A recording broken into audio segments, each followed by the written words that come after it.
Hey, pleasure and a privilege to be back on the mic once again. This is the Agent Zero. You can call me Zero.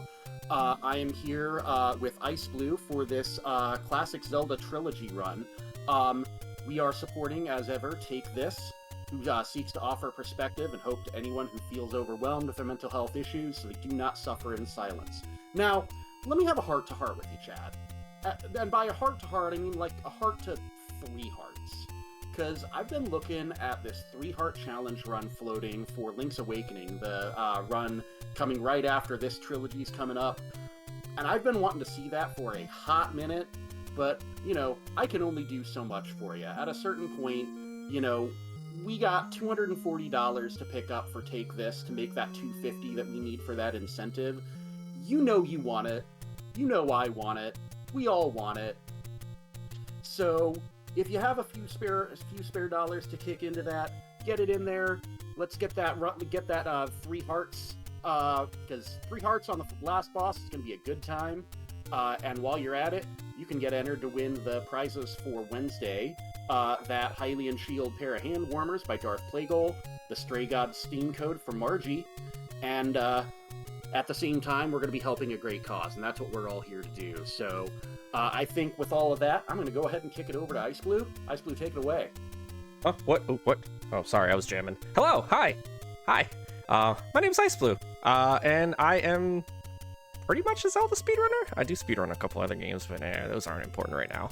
But yeah, this is the classic trilogy. So what this consists of, it consists of the original Legend of Zelda, Zelda 2, and then Link to the Past. And what we do here is we do a single segment run of all 3 of the games back to back, and no resets, of course. So I just got to deal with whatever RNG is thrown at me throughout the entire 3.5 hours or so and some change. But yeah, I am going to be pretty much here with V Agent, or Zero, if you'd like to be called that. And Don't call me late Zero. Sorry, I'm already late for dinner.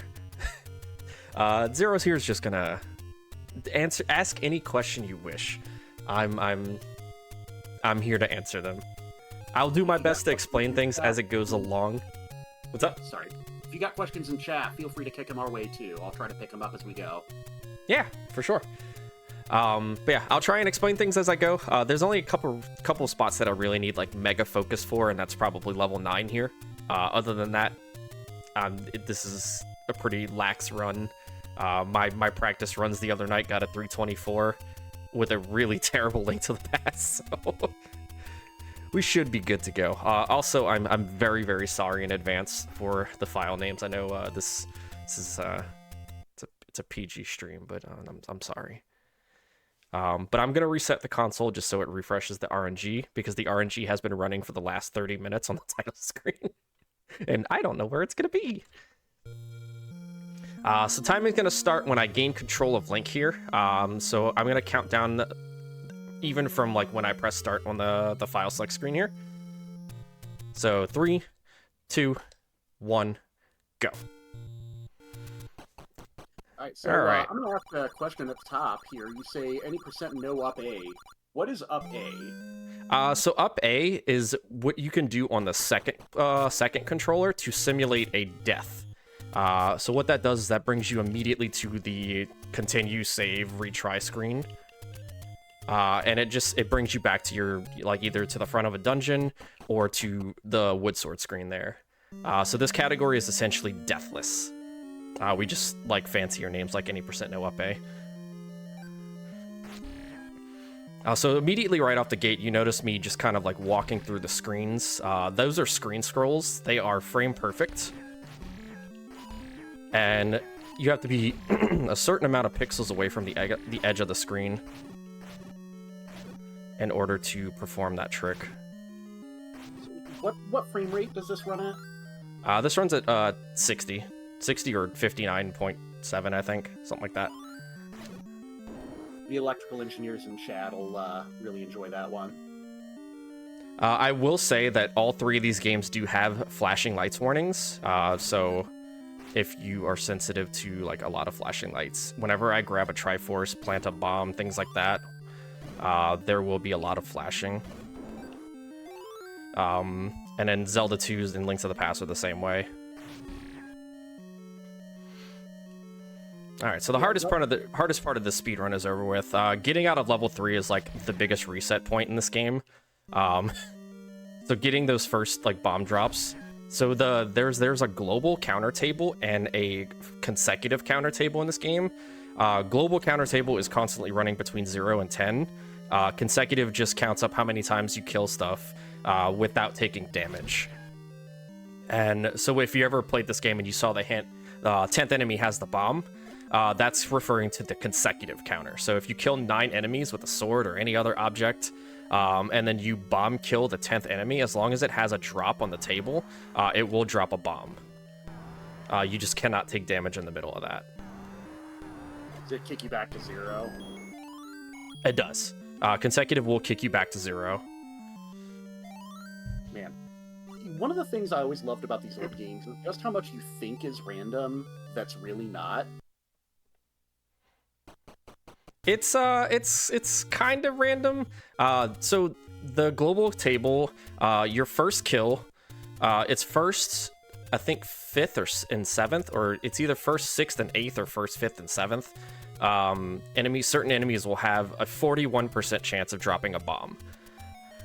Which is why I, refrain from trying to kill anything before heading into level 3, because that first dark nut that I killed does have a 41% chance of dropping a bomb. And I'm guessing if your drops stack, then you only get the 1? Yeah. Okay, so I'm looking for a 10 count here, so that, I might not get it just because Manhandla did drop a 5 rupee. So my count might be a little off here, so we'll see. We're looking for a bomb here, though. And we got it. Yeah, we were talking in the green room before the run started, about, being a Zelda speedrunner means definitionally that you cannot do math. Yep. I can count to 10. It's about the length of my knowledge, though. You know what? That's good enough. Look, you could be Valve, right? You can only count to 2. You got me on the mic, man. I'm gonna make terrible jokes, and you're just going to have to live with it. Look, I am a father myself, so like it is like in my blood to make dad jokes. So I completely understand. All right, chat. If you need a little bit of inspiration, you want to pitch in $5 train with your best dad joke. Oh yes, please do. All right, so we're picking up rupees here. This run does require me to have at least 40 rupees, because we only pick up 1 secret in this run, and it's 100 secret.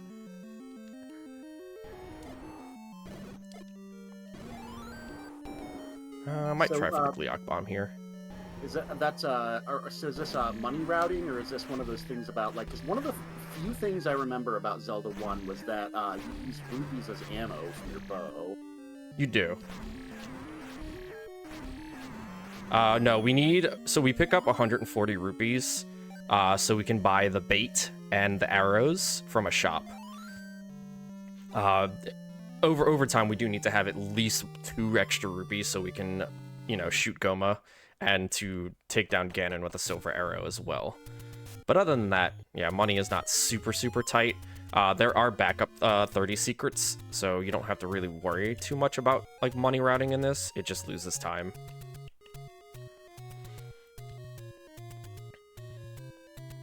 Alright, so we're going to be doing a little small, like, one of the first glitches ever discovered in The Legend of Zelda.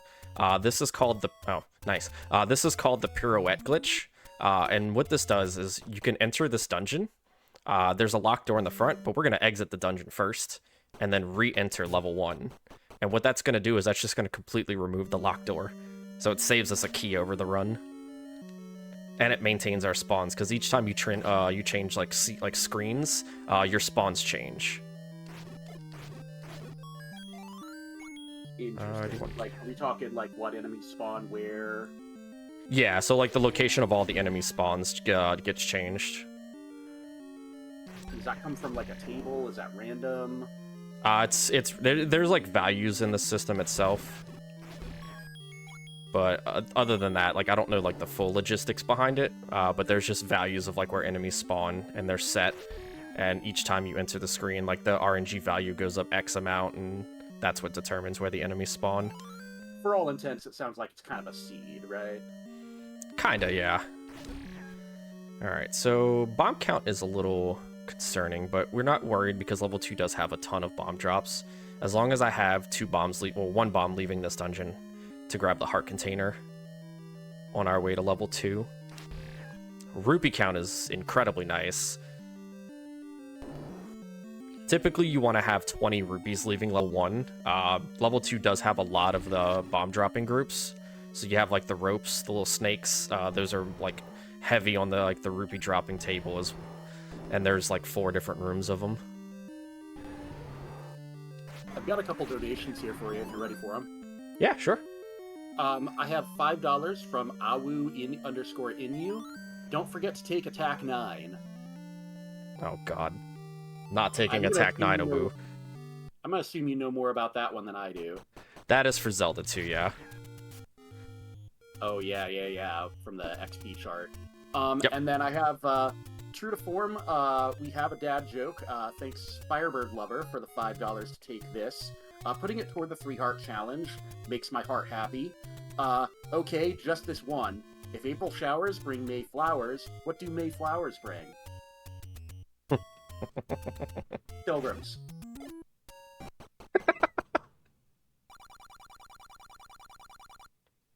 Alright, so we're gonna have to make a small little detour in level 2. Thank y'all for the donations, by the way. I appreciate it. Please, if you're able to, make donations towards this cause. We're gonna make a little detour in level 2.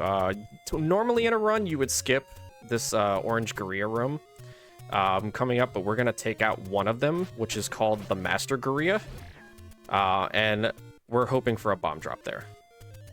If not, we do have a bomb drop at the end of the dungeon for Dodongo, because we do need bombs for that boss. Is there any way to kill him other than feeding him bombs? Nope. You have to give him a bomb. Alright, so this room coming up here, we're going to kill this top right one. That is the Master Gorilla, or it's this one. And we got double bomb drops, which is very nice.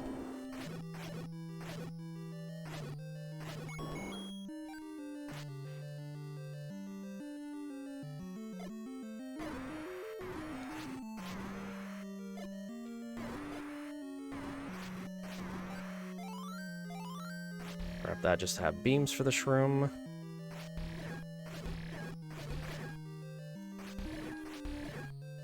So bottles aren't a thing in this one, right? That's just basically just a fast stack of hearts. Yeah, bottles weren't introduced until Link's Awakening, I want to say? No, Link to the Past, sorry. Yeah, I was gonna say. Alright, so the way that the Dodongo works, so you get the hint in this dungeon, it says Dodongos dislike smoke. So the way that this game's like movement system works, it works on a grid. And, you know, as most grids or graphs or anything like that, they have a full tile and a half tile. So like you can if you were to slap like a square grid on this screen, Link can walk on a full square tile and also on half in between like the two tiles. If you were to place a bomb on one of the half tiles and Dodongo walks into the smoke blast, what it does is it doesn't actually damage the Dodongo, it stuns them, and that's what allows you to stab the Dodongo, and it forces a bomb automatically there. You can also feed one of the Dodongos a bomb as well, and then place another bomb immediately after that, and that'll stun it, and you can stab it again, like there for a bomb drop, is what I did in that room. Secret to everybody. Alright, so I'm gonna try and build up a count here. We have a room up here called the Olive Garden. Oh god, oh god, oh god. Alright, I don't want to take damage. Okay, we're good. Yeah, it's called the Olive Garden, because if you look at the recorder item, it looks like a breadstick. And we just called the blue dark nuts in that room just recipients of Olive Garden, and you're defeating them for a breadstick. Here at the Legend of Zelda community, we come up with very creative names. Promise. Look, I've watched Super Metroid speedruns. Like, tell me about ketchup and hot dogs or whatever it is, and like. Yeah, ketchup. That's the attack from Mother Brain. That totally makes sense, right? But yeah, at that point, I'll take any name you got.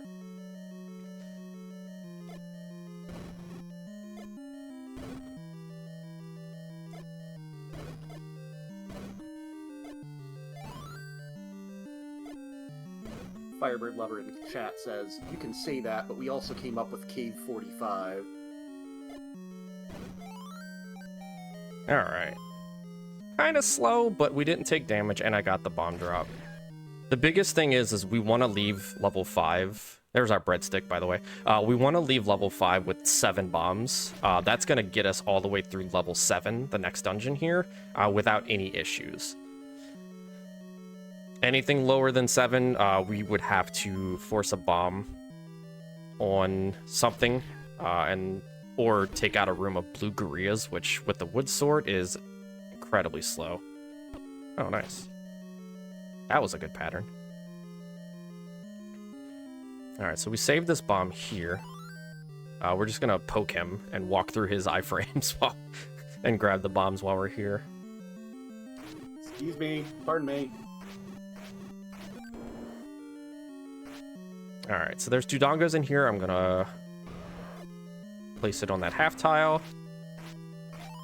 And we're gonna attempt to grab that bomb. It was Butterfingers a galore here with Link. Why is it Link? Why is Link always has Butterfingers in every game that I speedrun? You're not saying there might be some kind of common thread. Possibly. Maybe Link isn't the hero at time we thought he was. Maybe that's why they created the new Zelda game, Echoes of Wisdom, where Zelda's the main character. Wait, I thought Zelda was the main character in this one. Oh, right, this is Zelda. Sorry.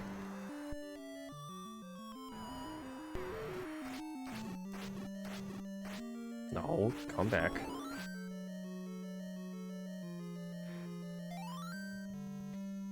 Alright. So that was Dig Dogger. Weak to the recorder. We do lay a bomb before we play the recorder, because once the recorder... Like, the way that the timer works in this game, and it works for stuff like Bomb Blast, pushing an Armo statue. If you push, like, an Armo statue, and I'm actually going to showcase this here in just a second. So, like, the Armo statue takes, like, 2 seconds for it to, like, activate before you can, like, walk into, like, what it's, like, covering. But also, if you play the recorder, it actually takes over the time, like the timing window that it takes for the Armos to spawn. So since we need to play the recorder there to set our location for the next recorder, like whirlwind that picks us up, why not just overlap the 2 timers there? And to also go a little bit further into the recorder, the way that the recorder works in this game, that a lot of people just it took a while to figure out, is whatever Triforces you've collected, so anything 1 through 8, the recorder, puts those in memory, and each time you play the recorder, it goes up, by 1, or depending on the direction that Link is facing. So if you're facing up or right, the recorder will take you to a, +1 on the dungeon counter. If you face down or left, it goes downward, so -1, and it does like go from like 1 to 8 and things like that. And we want to set our recorder number to the right location. I wanted that, so we can get to the right dungeons. Okay, so we're a little short on rupees. That is not my arrows.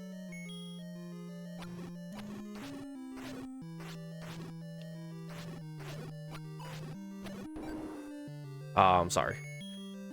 Oh, sorry. I was distracted for a moment there myself because my wife just delivered me a bowl of tortilla soup and corn salad, and I'm hyped. Yo, can we take a break? We're all going to Zero's house. Hello? Yeah, let's Tortilla go. soup? Let's go.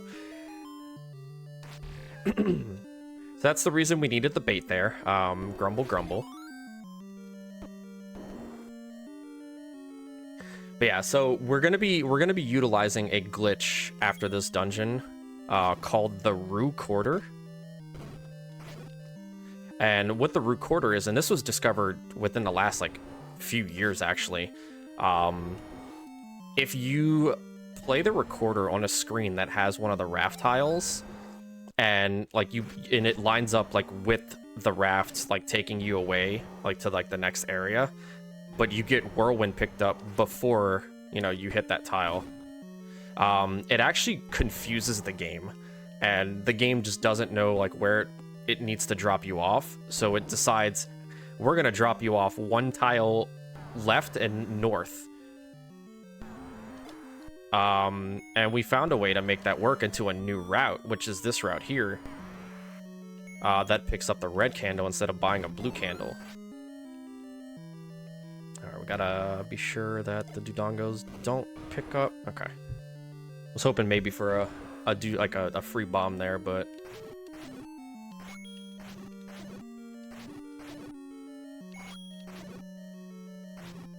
Bubbles played nice in this economy.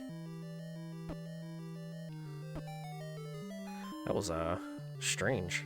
Anyway, At this point, I consider it like it's you know, just good community action, right? yeah. Usually the Dodongos do not play nice on that screen, or not the the Bubbles. They usually don't play nice. Oh, I wanted that. Oh well. Would have saved a little bit of time on the Triforce grab here. So here we're gonna do something called the World Wrap, which this game is just on a flat plane, and you can actually just like screen scroll to the other side of the entire map via some of these screens over here, and there just so happens to be a section of the screen that has a heart container on the coast, on a spot that's just like a one tile spot, and we can screen scroll to that by doing what they call a ladder clip.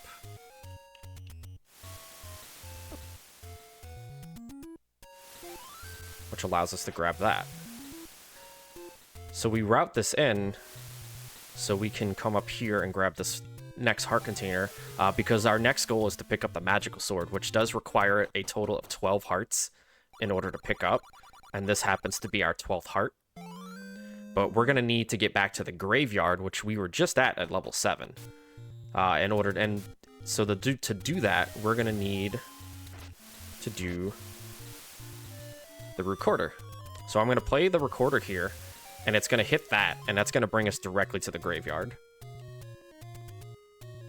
which is super convenient. So my counter that you can see for the Recorder is actually set to 7, so it should have brought me to level 7. But since the graveyard is one tile left, one tile north of that, and we did Recorder, it brings us directly to the graveyard, which is very convenient.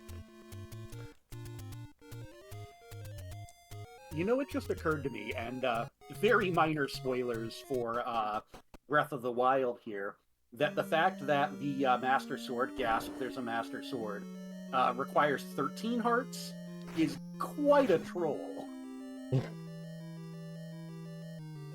Yeah. Nintendo knew what they were doing.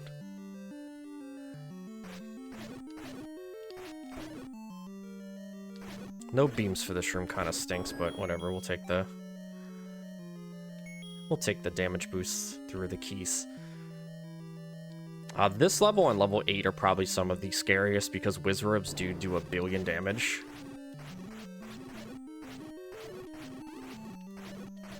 And for Wizrobe beams and for anything else that shoots a projectile at you, for some reason Link doesn't have a hitbox on one of his sides, so You could see as I was standing on a half tile there and a beam just kind of went through me. Yeah, that's the power of Link doesn't have a hitbox on that side for some reason. Alright, we're hoping for bomb drops here. We're not getting... we're not getting lucky at all.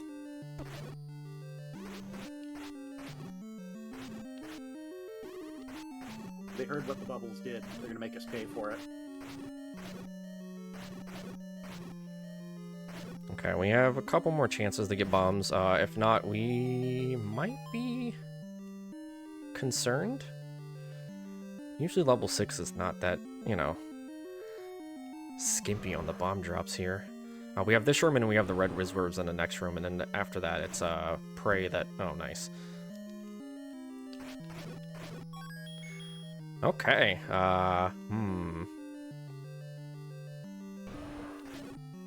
Alright, we're good. Wasn't concerned. Yep. Never in doubt. No, never.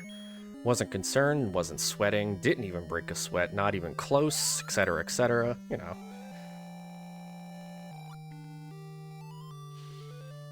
Alright, so we're coming up on probably one of the scariest levels to lose 1 billion years in. Level 8 has 2 required blue dark nut rooms. And blue dark nuts. So there's a thing that like not a lot of people are aware of in this game. And it's a thing that dark nuts follow. It's called anti-link. Oops. And anti-link is basically just like it's another Link sprite that's on the screen, but it's in the opposite side of where you are. So like say that I'm like on the bottom left side of the screen, anti-link is on the top right. And the dark nuts will track either you or anti-link. And sometimes the dark nuts just decide they just don't want to follow you at all, and they just heck right off. Just wander in the opposite direction, basically. Yep.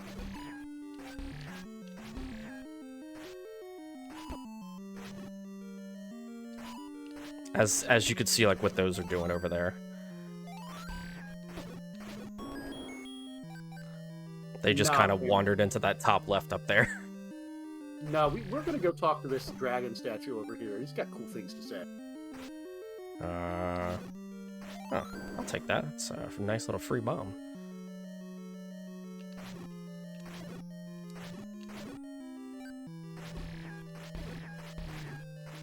Yeah.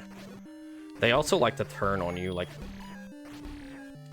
very quickly. So if you're on a half tile, that's bad news for speedrunners. Okay. Entering Gleok is with full health is actually really nice. Typically, a lot of us will end this dungeon with like 3 hearts, and the refill takes 9 years to fill up health.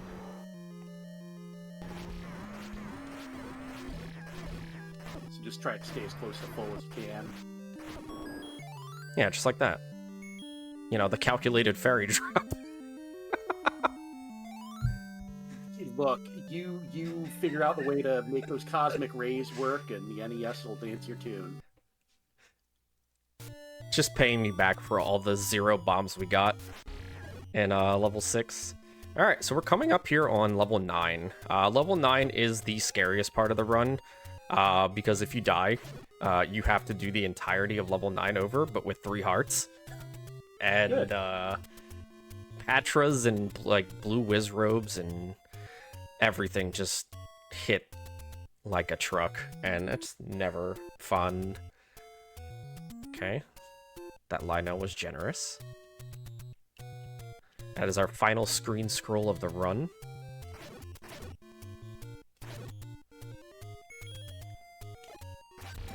And I got beams back. Oh, it's my birthday. Alright. So I'm gonna probably be a little less talkative because I'm gonna be focusing. Hey, you know what? No worries. It'll give me an opportunity to remind Chad if you're not in serious time, I'll have a you're good. A bit of a conversation with him. Go for it.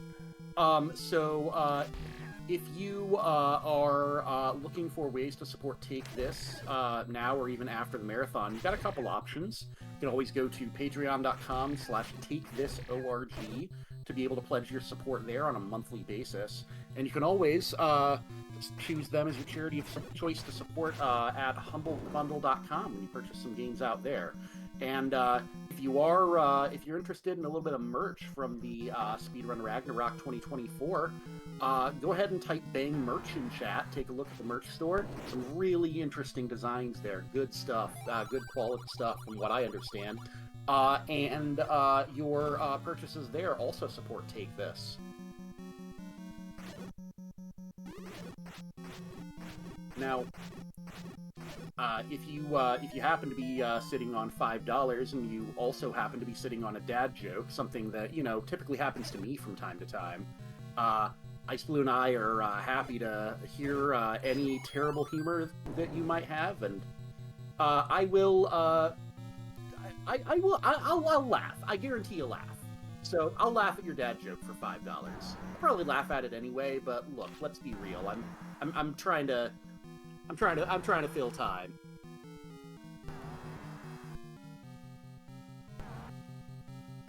If there's anything that I like more than dad jokes, it's the sound of my own voice. And also Zelda speedruns, and also Take This, but I'm doing a bit here, y'all. Just bear with me. Okay, scariest part. Oh, that thing's gonna be a jerk. That bubble was prevented me from double block clipping there. Meanie. Alright, so we have the silver arrow. Now we're gonna take that silver arrow and we're gonna shove directly into Ganon's face. Yeah. We'll go with that. There. We do have a damage boost that we need to do through Patra 2 here. Yeah. Went nice. Okay, sometimes you can bop you out of that and you just take 6 hearts of damage for no reason.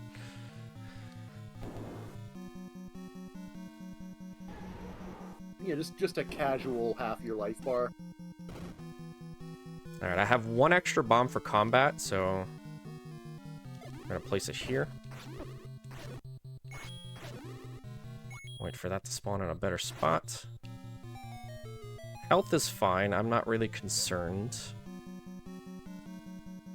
This room we may have to take a damage boost just depending on the Wizrobe spawn, so I'm gonna pause buffer. We do not. Walk down there so we can get some of the Wizrobes to move in that direction. And we are free of having constraints on bombs. Heck yeah. All we have left is 1 Patra and a dream.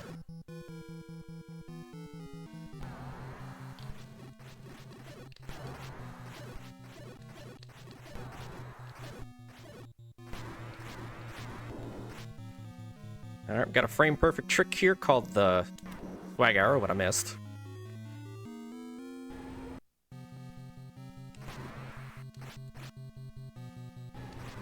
What if the swag was the friends we made along the way, okay? Maybe. Alright, so time for this game will be when I touch Zelda here, and we'll be swapping over to the better Zelda game. Yeah. Okay. So that's Zelda 1. Yeah, Zelda 2 is the best Zelda game, right? Right, chat? I will refresh my scene here, just in case there's any delay. Oh my goodness, I am so sorry for the language here. Oh my god. Alright, so we're gonna go ahead and get started here on Zelda 2. Alright, so Zelda 2. This was considered a very, very difficult video game. I would say it is from a casual perspective. But from like a speedrunner's perspective, this is probably one of the most satisfying speedruns I've ever learned. Oh no. Okay, this might be bad.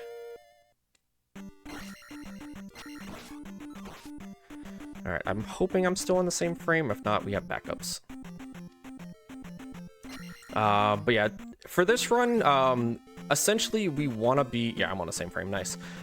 We want to try and get a 50 bag in that room, but the way that the drops work, so it's a frame perfect kill of the loader that's you can't see because the room is dark, and we need to kill it on a very specific frame in order for it to drop a 1 in 8 P bag.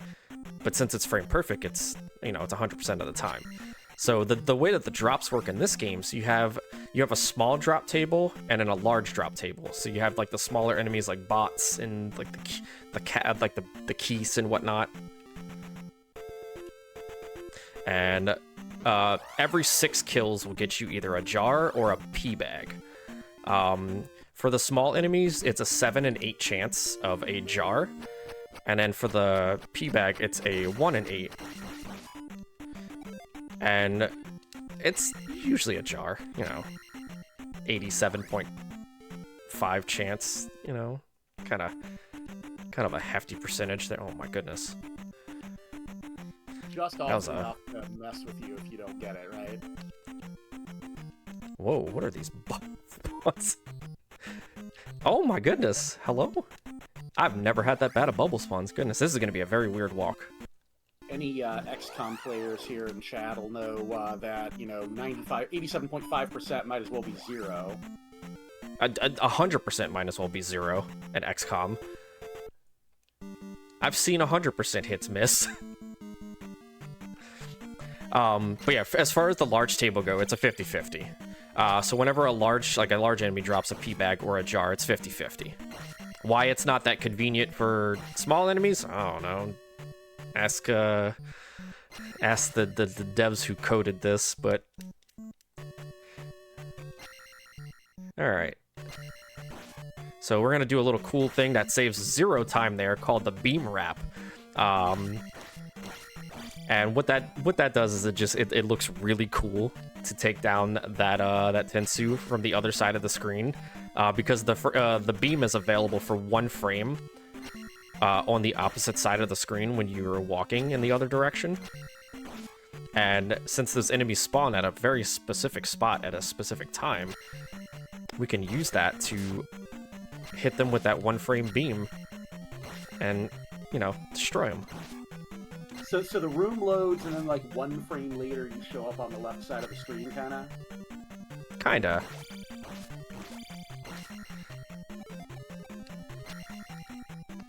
So the way that this the game's RNG works for like encounters and things like that, because for the longest time everybody thought like encounters were just completely random, but there's actually a way to manipulate most of the encounters of the game. So the game takes into effect your last screen exit that you did, and like how many frames it took you to leave that screen. So you'll see. Oh, that's not good. So you'll see later on in the run where we're going to be stabbing on the screen 4 times in order to, you know,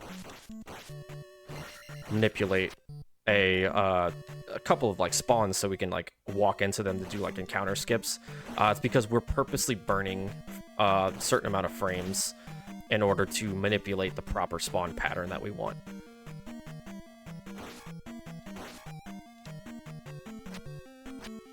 Losing beams here is kind of stinky, but we'll be okay. Believe me when I tell you that sword stab against that wall to push us while we were going down the elevator was actually a setup to jump over that encounter right there. We're going to be doing that as well here.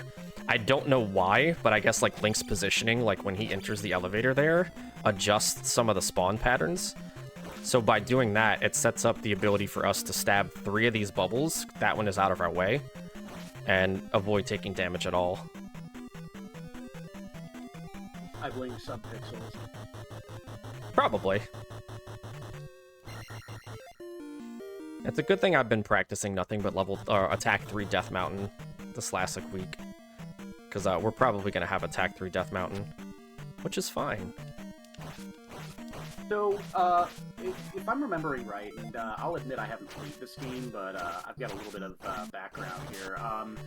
The way that you're leveling is, so you pick what you're going to gain next, and then it sets the amount of XP that you need from that, right? Yep. And then, So, go ahead.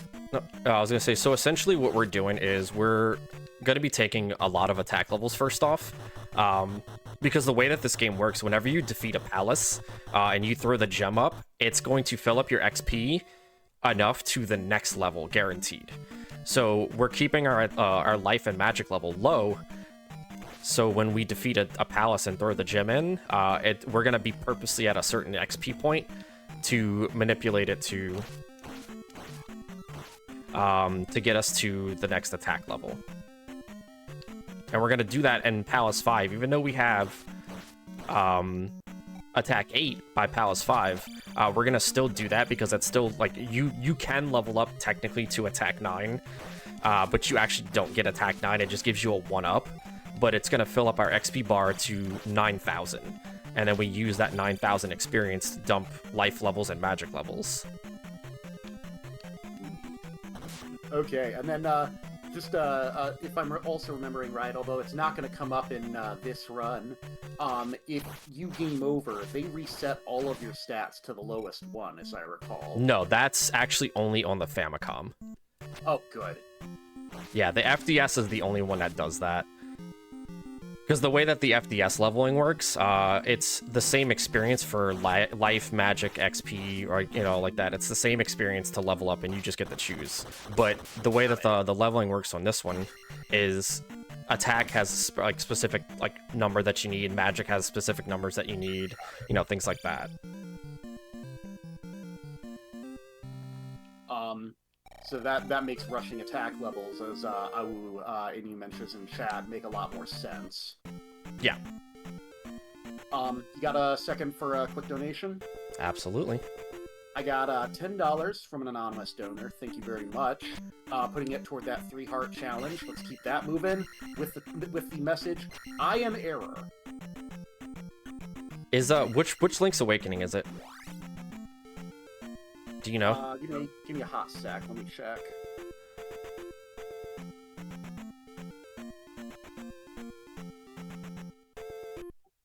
Game Boy. Okay, so the original. All right, so I'll give you all a bit of insight. You want to see the 3-heart challenge for Link's Awakening. If it's the route that I think it is, it's really cool, and it's also really, really funny, kind of. You definitely want to see a 3-heart run of that. It's super cool. I'm very familiar with the 3-heart challenge for LA. We're up to $25 out of that $250 that we're looking for. So still a ways to go, but 10% is 10%. We'll take every step that we can get. So really appreciate your generosity. And we're gonna make a quick visit here. Hey chat. Anybody? I am error. All right, want to make a quick visit there. You don't have to actually do that in the run, but I thought it was pretty funny. Appreciate it. Yeah, if you want to see that 3-heart run, just keep getting your donations in as and when you're able. We'll be happy to send them along to take this. Take This, of course, is just a fantastic group of people who provide education on mental illness so that friends, family members, and coworkers can be better allies to those who are suffering. Really great organization. We're more than happy to support them. Yeah, absolutely. But yeah, if you're willing and able, please, if you have the even if it's just $5, give us your best dad joke.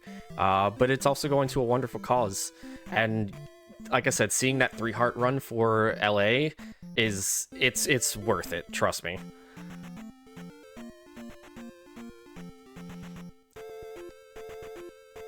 All right, Jump Cave. Jump Cave is just kind of, it's hoping that the gorillas don't, troll you with bad boomerang patterns. Usually it's pretty simple.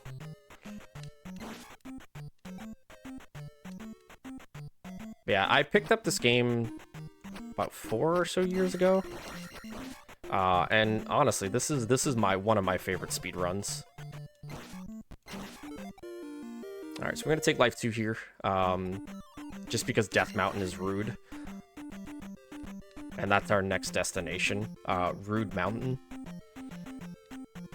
Alright, we're gonna walk an extra tile here to set up a walk here. Hopefully it goes through. Should be good. Okay. Oh, no. No, not the fairy. No. Fairies are the only thing in the game. Funny enough, you would think that Link would want to see fairy encounters on the overworld. The problem with fairies in this game is they have no walking, like set walking pattern. They are 100% random. And getting a fairy encounter in this game is just not something you want. Because we try to manipulate every single encounters that we walk there. And the fairy just throws everything off because it just walks wherever it pleases. Hi, I see your run's going well. Would you like me to waste some time? Basically, yeah. Now, if you were going to take an encounter, fairies are the best encounters to take, just because they have the shortest screens. Fairies have no moving on their screen. It's just one like solid like square.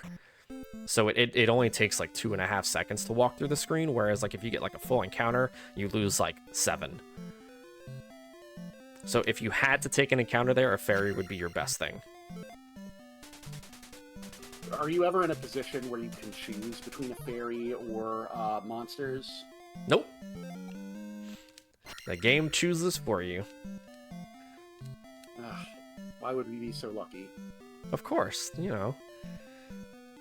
So, I don't know about also you. want to point out if you're familiar with like coding terms, bagu is actually a it means bug in Japanese, I think, right? Yeah, it's the way. So you have bug and error in this game, which is probably like the coolest lore ever. Like I love that because it's like you get this translation and you know people in America might be like, oh god, the game break? No, they were just having a laugh. Exactly. It's one of my favorite like video game duos. You have bug and error. All right, so let's go to the fun part of this run, Death Mountain. Yay, Death Mountain! All right, that's how it's fun right there, bots.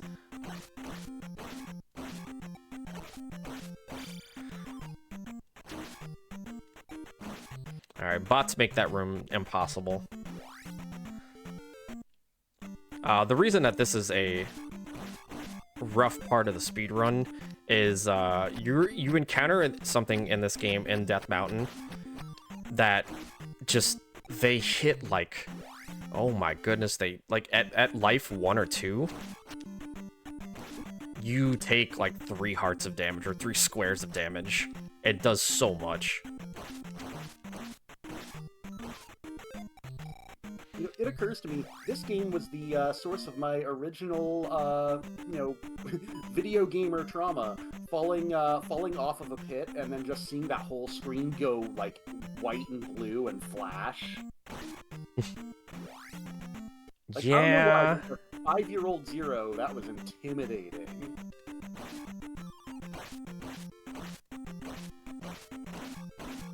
I don't like doing, advanced combat on that one Daira. That's the Daira, by the way, that hits like a truck. Just because of those bots. I'd rather take the damage from the Keist than the boomerang there. Ow. Okay. Little concerned about dying here, but we should be fine.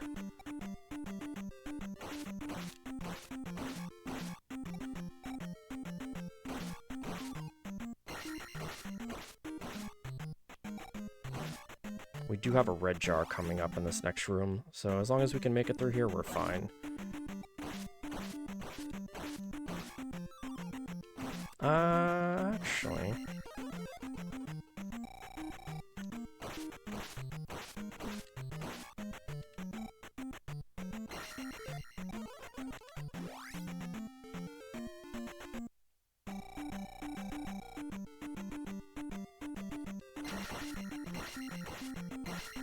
Oh, I forgot I was attack 3.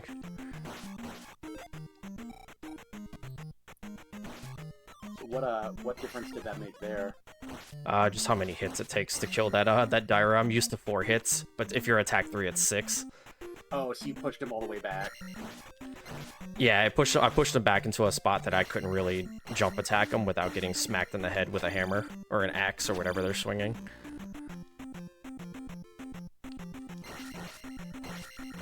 We do not want to have you despawn off the screen. You also do not want to take a level up and screen transition at the same time. That will cause your game to hard lock.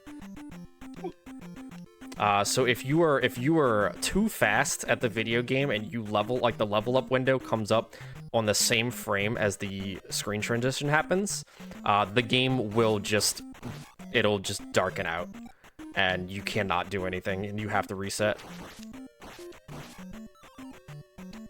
It's you know, and I know we like to play like, oh, these games are like, you know, who programmed this stuff, but like the fact that they work as well as they do for the size of cart that they had to work with, like, I'm always impressed when I hear like the behind the scenes technical details of why these things work the way they do, where they had to hide their bits, the way they run their counters. Like, oh yeah, they were pulling some serious strings to get these games to work. Oh yeah, and it's what makes like the differences between like the NES version and the FDS version, because you know the FDS disc had so much more space for everything. So like in the FDS version, the water was actually animated. You also had extra sound effects for some bosses, like Barba, the fire dragon or the lava dragon. There was a lot more to the FDS version than, you know, we had on the NES version. The water animation was the coolest. Alright, so I kind of hesitated there with an audio cue to make sure that encounter spawned properly. Do a small little wiggle there so we don't take an Octorok bop. One thing that I did not go over, because we haven't really seen it yet, so this game cheats. And I mean it in a sense of this game actually reads your D-pad inputs when you jump. So for enemies like this, if I were to hold the D-pad while jumping over him, he would have followed me. But if I jump with full momentum and let go of the D-pad, the game was just like, oh, Link has stopped moving, so the enemy stops moving. So we're able to kind of like jump over certain enemies like that and just skip them entirely. Hideo Kojima thought that he had us licked with Vamp in Metal Gear Solid 2. Nah, Zelda 2 had us beat. Yep. Yeah, you also have Psycho Mantis in Metal Gear Solid. Man, I feel I played Metal Gear Solid 1 on the best version of Metal Gear Solid 1, which was the Windows PC port. I missed out on the entire shtick of Psycho Mantis. Oh, you should go back and replay it on the PlayStation. It's so good. Psycho Mantis will just read stuff that's saved to your memory card. I love that. Oh, you're a Castlevania fan, are you? Yeah, that's the best one. Or like, oh my goodness. Put your DualShock controller on the table. I'll make it move with my mind. Yeah, it's the line from Psycho Mantis where he's just like, so you'd like to play Castlevania? You're just like, excuse me? Like that was such a cool concept for, like, you know, back when like PlayStation was like the newest thing.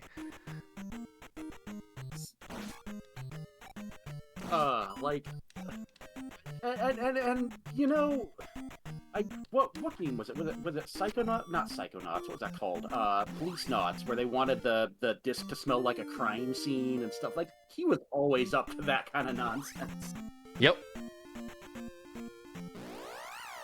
Oh yeah, no, like, he wanted to put like a coating on it so that when the disc spun, it gave off like the smell of blood. It was. What do you mean that life bar? What are you talking about? I have plenty. 1 pixel is more than 0 pixels, okay? That's the most important hit point. We're not even concerned about my health at this point. Because I'm gonna do this just in case. See, wasn't concerned.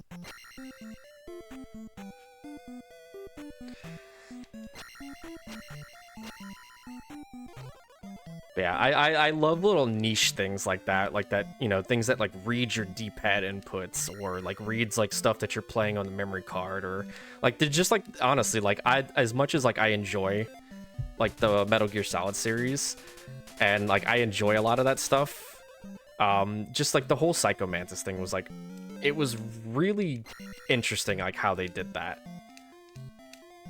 You don't expect it. Like, you know the people are going to be weird in the game, right? Because, like, you had Revolver Ocelot and Vulcan Raven. Was it Vulcan Raven? Yeah, he was in the tank. Yeah, yeah. But then they pull that kind of nonsense about this guy. It's like, okay, you know what? Fair cop, fair cop. Also, we just picked up the most broken ability in this game. The downstab ability, because, you know, we had to talk to a guard to learn how to hold our sword under ourselves and stab.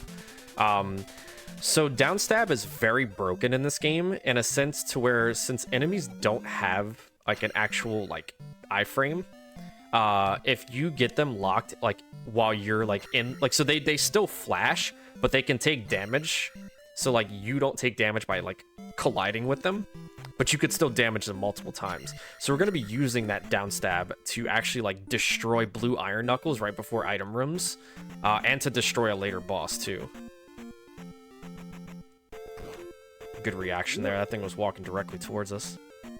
I really wish there, like, there was a really recently Castlevania Dominus collection came out. And, oh my god, it's so good. The DS games were so choice. I love them all. But for the love of heck, can we please, like, slide kick someone without taking damage? That would be wonderful. Absolutely not. I was actually just watching Jupiter Climb run Portrait of Ruins any % route last night, the new route that they discovered, and it's 9 minutes long. What? And they also beat the game. Oh, they beat the game with they glitch out the game enough to just delete Jonathan, and then they just beat the game with 2 Charlottes. Charlotte. No, wait, no, she called Jonathan. My mistake. Yeah, it was just funny to see because like the whole time, like, while they're setting up the route, is because like the slide cancels in that game require you to like swap characters. So while you can't see what's going on because the screen's all glitched, all you hear is Jonathan, Charlotte, Jonathan, Charlotte, Jonathan, Charlotte. I'm just cackling because it's so funny. Yeah, get that. You will get that in your head so bad playing that game. It's so good though. I love Portrait. It's so good. If you're playing it legit, like an actual legit strat in that game, throw cream pies at Richter. Oh yeah, no, that's the way to beat Richter. I mean, granted though, like if somebody was throwing pies at me, I'd be pretty weak too. Yeah, but like you want my okay, so yeah, you know what? You want the vampire killer unlocked? Fine, just knock it off, will ya? No. Pie is stronger than the vampire killer, trust. Source, believe me. But yeah, anyway, back to Zelda 2. I have not been talking about this game. Yeah, no, that's my fault. The Swamp Walk was really good. One encounter there is really good. Granted, we want 0, but can't have everything we want. I did kind of mess up the walk because if you get like walking out of that heart container cave, if you get 1 backspawn there, it sets up like a free, like what we call a free walk. And I did get the backspawn and I didn't react to it. I kind of just went the normal like up to dodge the encounter. So my bad on that one, but it's okay. Coming up here after this room is one of the scariest rooms in the run. You are giving, oh nice, the Ninja Gaiden treatment in this room coming up, to where enemies spawn on the ledge. which Ninja Gaiden is super famous for. This bot right here is very armed and dangerous, and will that one too, and will knock you into that lava. But we're not dying today, not unintentionally at least.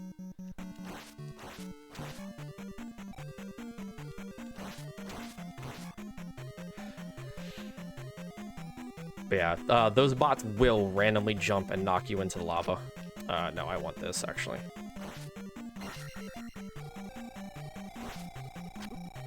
No! We want fairy. Even though I won't be able to cast it for the glove room. Actually, no, I think this enemy right here should be a drop. Blood for the blood bot, says Alu. Yeah, no, bots are the hardest enemy in the game. Despite them dying in one hit at attack 3, hardest enemy in the game. Very generous Tetris room. Oh, I'm concerned about the future of this run. If there's a theme for tonight, it's regression to the mean. Oh, the bot drop and despawn the Iron Knuckle. Nice.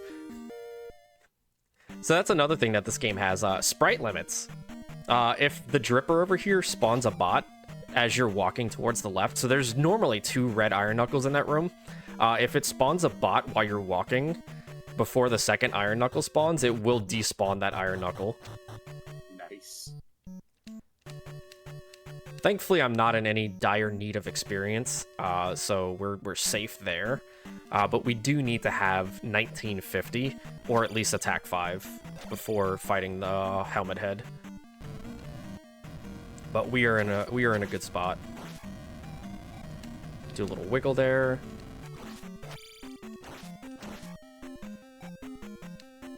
Alright, we're gonna skip these. So that glove allows us to break bricks on the wall, which gets us through the rest of this palace. Do a little couple shield tanks there. If we get a blue bot spawn here, we don't. We'll have to wiggle here for this bubble. If not, you take damage. There's plenty of incentives open, in addition to the 3-heart run, which I would love to see. I know a lot of you are in that same boat. There's a couple of them first thing tomorrow morning that I want to point you at. First thing tomorrow, we have Organ Mike running Ultima 4, Quest of the Avatar, No Major Glitches. There's a Glitch the Abyss incentive, $150 target for that. Now, for that one, you've got until the end of the run, so you don't have to be up first thing in the morning, but make sure you get your coffee and come onto the keyboard, because there's gonna be shenanigans afoot. And then the after image, the World Flower run. That is being run by Azuark right around 11 a.m. tomorrow morning. There's an all endings upgrade, $150 there on that goal. For that one, you have probably about till the middle of the run, but you know, if you have the opportunity and you have the spare coin, no reason to wait. You get your donations in, and we would love to see those upgrades. All right, so the reason we want 1950 is because our level up here, when we throw the gem, is going to be at 100 and 150 for Life 3 and Magic 2, and we need to skip those to get Attack 6. So we were just enough to skip those two, so when this gem fills up our XP, it's going to give us 2785. But we're going to let that fill up while we walk through the swamps here. Oh, you're gonna walk into me, aren't you? Yep.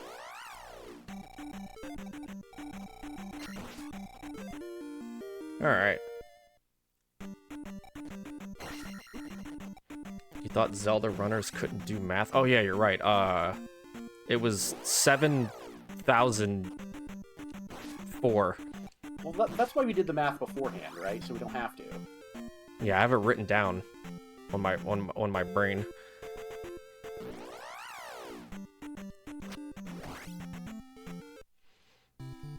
All right, so we're gonna come back to this town, and the reason that we leave Shield Town for later, it does lose like 4 seconds, but it sets up a consistent walk to Palace 3. So it's honestly better to just do this first, or last, in this segment, and set up the consistent walk, because walking through the graveyard to Palace 3 will give you encounters that can beat you into oblivion. Moas are not nice in this game, by the way.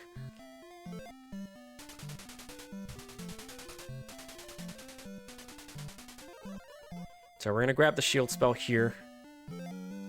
We're going to keep it locked on Fairy, though, because we're going to need Fairy the moment we enter a specific tile in the graveyard. And also, I'm going to be doing a very specific walk out of the town here, because we need to burn 1 tile to set up the walk. And that's going to set up our encounter spawning properly. So we're going to walk left instead of down to burn that extra tile, and then we're going to step down here. Wait for that blob to be on a half tile, and then we can slink it. And it gives us a free walk all the way to King's Tomb, which we then exit, and then walk straight down until the drop tile. And that is our free tile. How are you supposed to know that that was there? There's hints in the town of Mido, I think. I don't know. I call all the towns in the game by their spells. Fair. But yeah, there's a hint in Mido that tells you that there's a tile that leads. You know what? I'll actually take that. I'll take full health there. Alright, Palace 3. The reddish burgundy palace? Kind of. This palace introduces a enemy called the Doom Knocker. That guy. Those things also hit like they're throwing bricks at you, but they're throwing maces instead. You know, same power level. They hit very hard, especially because we're only attack 2. Or life 2 here. So damage is going to be throwing us into the graveyard right before the palace.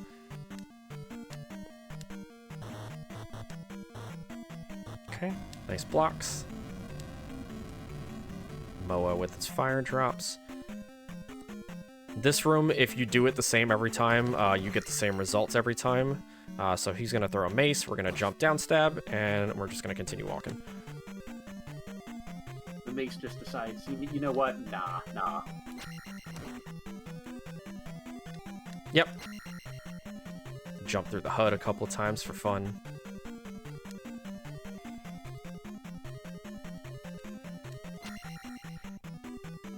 Alright. I don't know where my drop is. I need to take something. Because we need to exit this palace at 733. Just for proper level ups that we have routed in. Coming up here after this screen, we have probably one of the more dangerous rooms. Another one of those Ninja Gaiden-esque type rooms, where they thought it was a really cool idea and funny to slap a bunch of bots. I did that myself. Well, okay. That death was not intentional. Let me address chat real quick. We've been talking a lot about Take This, and they've got plenty of great resources for mental health and community. If you want a quick link to those resources, they're on the website, or you can just type Bang Resources in the chat and get those links directly. That was so like I was explaining earlier with the downstab being broken. So what we do is we jump into that blue Iron Knuckles hitbox there, and we do something that we call the jackhammer. And that's just basically, you can do as much damage as many times as you can mash down. There is no limitation to it. I also gasped, David, because I wasn't supposed to take a death there. So is that going to throw anything off later? Like, is there a routing problem there? It just means one less death abuse in Palace 4. Fair. We take a certain amount of death abuses in Palace 4 to save a little bit of extra time, but having a death early doesn't lose anything, really. It just means that we have to walk through one of the screens instead. I will say my XP is a little bit lower than I want it to be. So I'm gonna probably have to kill an extra blue iron knuckle here.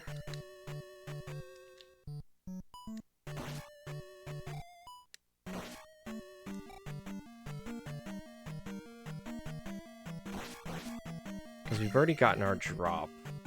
That was 3 kills ago. Yeah, we're gonna have to kill this blue iron knuckle coming up right before the boss room, because we need to be at 399.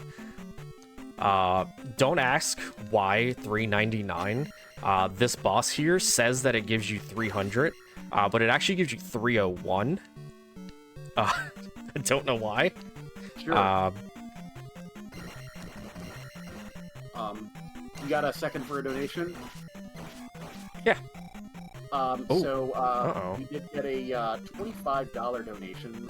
Thank you very much to Edward_Malice, putting that toward the 3-heart challenge. We're making some progress there. Happy to see it. Who says, greetings from Texas. Well, you know what? Greetings from Ohio here. It's a state. We make do. But seriously, thank you very much for your donation. We're happy to send it along to take this. Hey, I'm your neighbor. I'm in Louisiana. Hi. But thank you for the 25. We appreciate it. Thank you so much. All right, we're gonna line up on a very specific tile here. That's gonna set up this boss kill.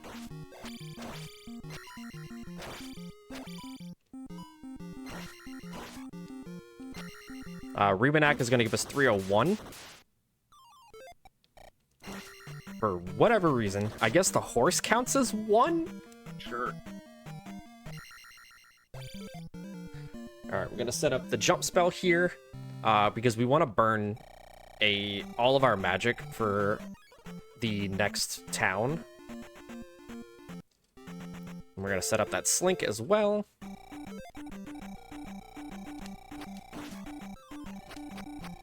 We are getting a little tight on time with the 3-heart challenge, but we are, thanks to that generous donation, up to $50 out of the $250. Still a ways to go, but I think we can do it.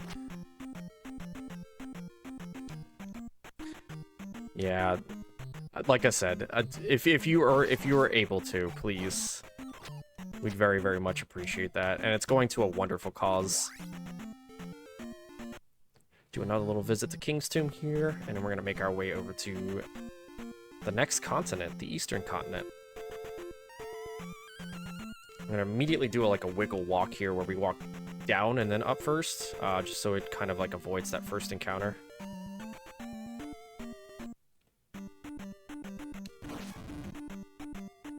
Don't go right. Okay. Don't go right. Oh no. Alright, this next walk is going to be very scuffed. We are definitely getting random walked here. I'm going to pause buffer it.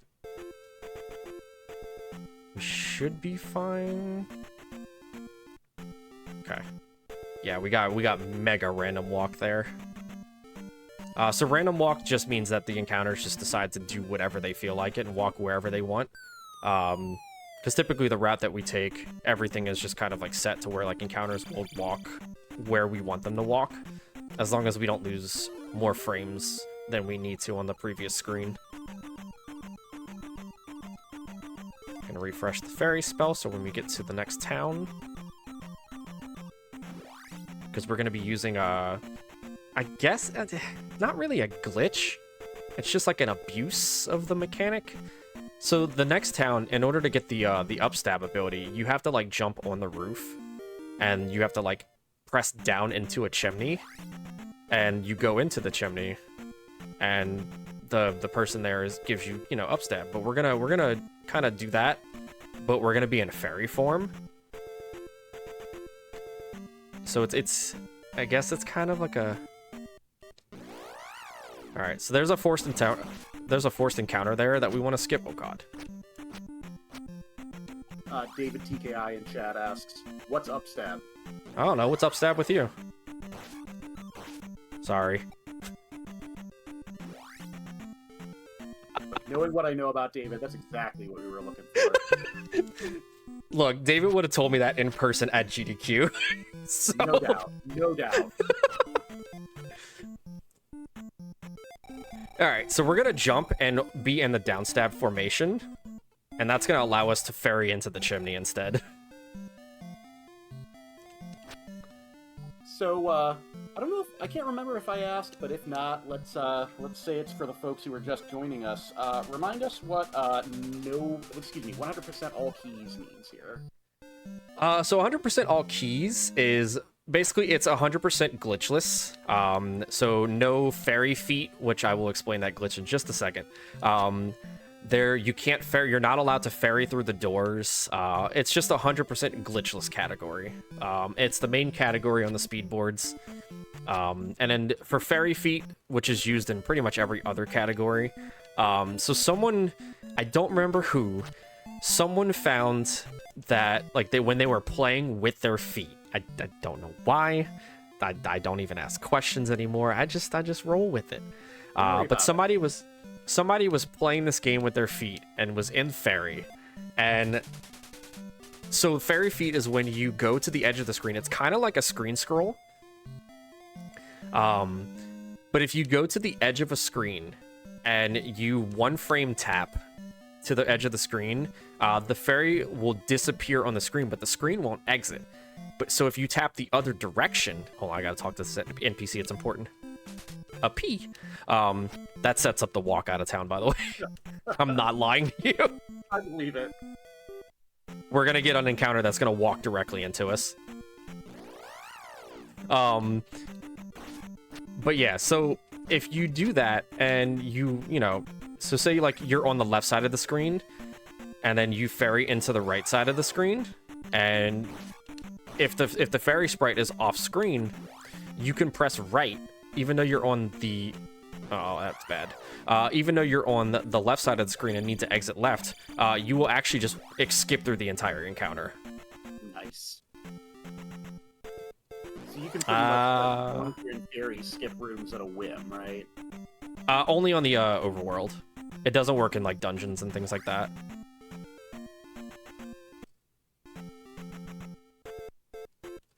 I had nowhere to go there. That's what we like to call robbery. Alright, anyway. Elzad is a very terrible walk, which is just dazzle backwards. Because the person who found that walk to the town initially, their username was Dazzle. So we just call the return to Maze Island the Elzad, which is just dazzle backwards. Again, speedrunners, we come up with funny names.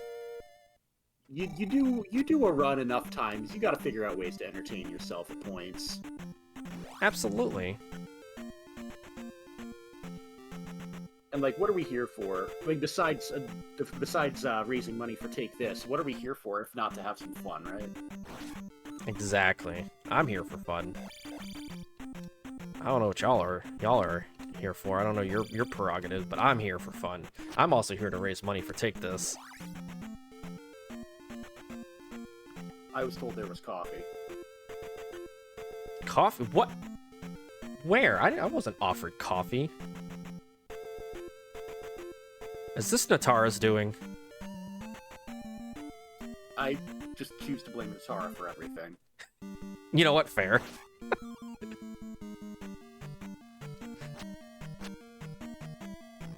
Dragon Lord Carter in chat says, speedrun tricks are named either for the person who did it, some weird factoid relating to discovering it, or food. Got shoutouts to the Zelda 1 manip that JSR found and named it after a bunch of different foods and sauces. JSR actually, so when JSR discovered the Zelda 1 manip, which I know but don't like doing because it's very hard to set up and requires 2 different like live split timers. No, you're passing here. Yeah, they're named after food. Like there's one that's called steak sauce. There's one that's nutter butter. there's so many. Ow, there's so many. at a certain point, you just start to wonder who's approving these names, right? Yep. So was that intentional there? Yes.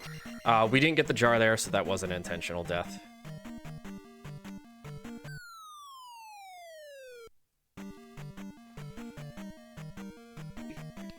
David TKI in chat says, even his dog is named after food. It is. Peanut butter. Alright, so here's another instance of the jackhammer.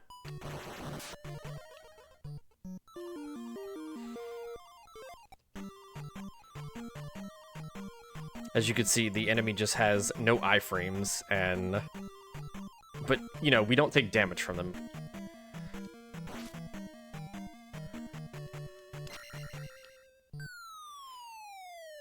Oh, also, whenever we fall down, we're supposed to go whee! But I haven't been doing it, I'm sorry. Okay, well, you know, you heard him. Or you heard them, excuse me. Everyone in chat, we fall, you go wee!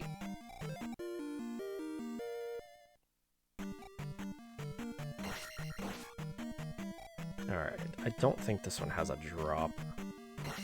No, it doesn't. That's okay.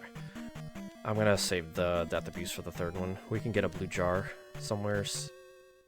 Because I need jump for the next key.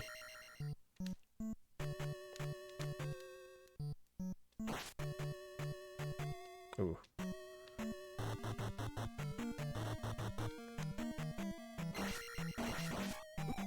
Ow. My beans. That's beans.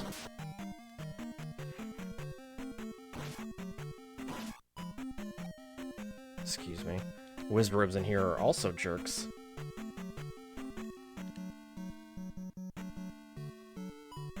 You had me at Wizrobes. True.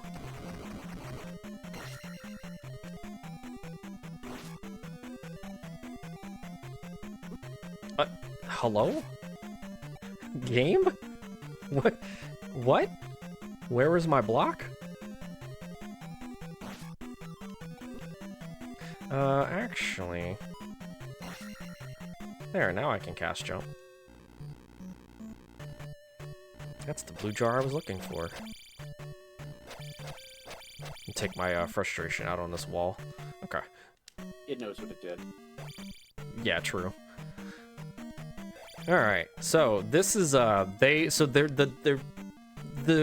route through this palace is kind of like you have to go to the right first just to get the boots.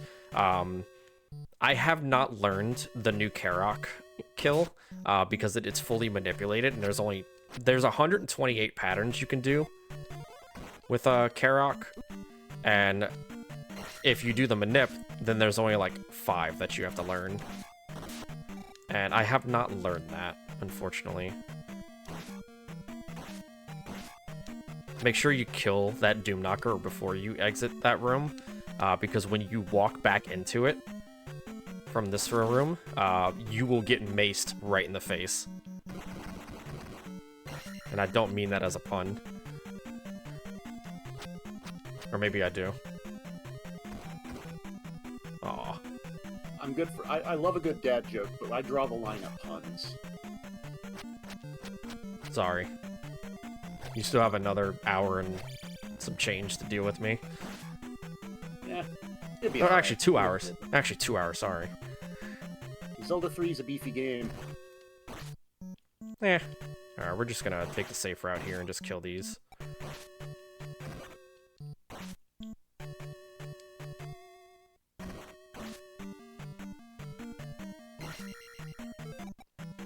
Alright, and that's the other Death Abuse I'll take there. Because it leaves us with 2 lives. And it gives us enough magic to cast Reflect on Karok, which we absolutely 100% need. That is a 1 spell that is required to beat this game, is Reflect. Reflect and Thunder. Just gonna let that Mew dive to its own pass.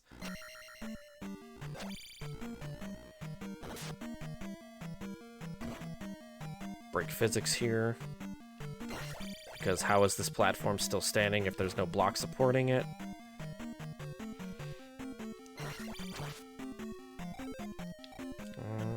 think my drop is right here. Nope. Should be the next couple kills then. Alright, so this is Karok. This boss is probably the hardest in the series. So what we're gonna do is we're just gonna stand in this corner and hold down left, and I'm gonna be able to talk to chat. Hi, chat. Hello. Hello. What's up, David? What's up, Wells? Have a good night, Wells. What's up, old one? Alice, Ninja. Oh, he's gone. Okay.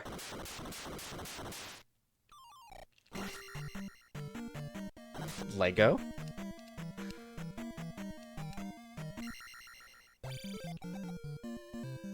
We also wait until the gem toss here to, like, queue up our next spell, because the game will only ever count, you know,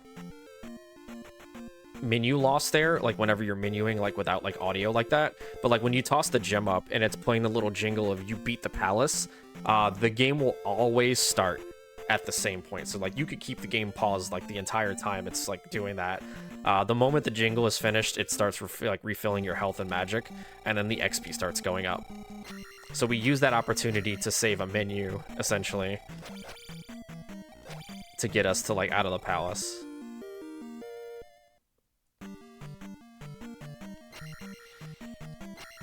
Alright, so we're going to be attempting a trick called Eco Key here.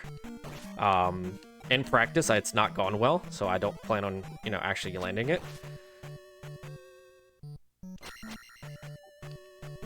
Which I did not.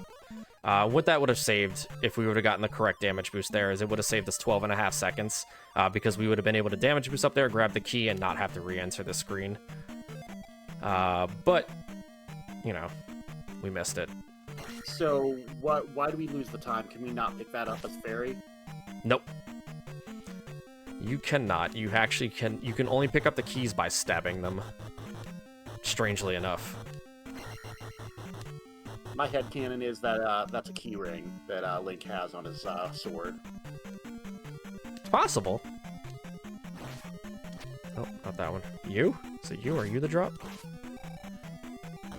Alright, I still have to kill a Mago down here, which is unlucky. I would have rather a red jar.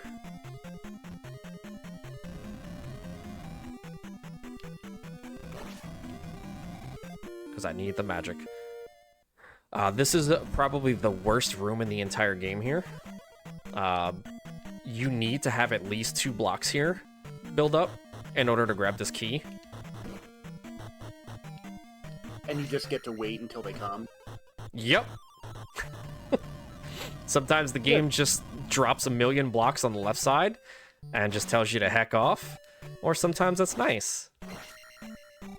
Mostly it's usually just a heck off, but... This is why we can't have nice things. Yep, pretty much.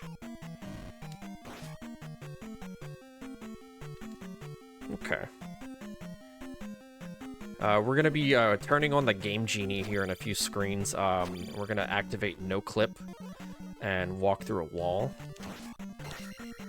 I'm kidding. I was told this was a glitchless run. For legal reasons, I am kidding.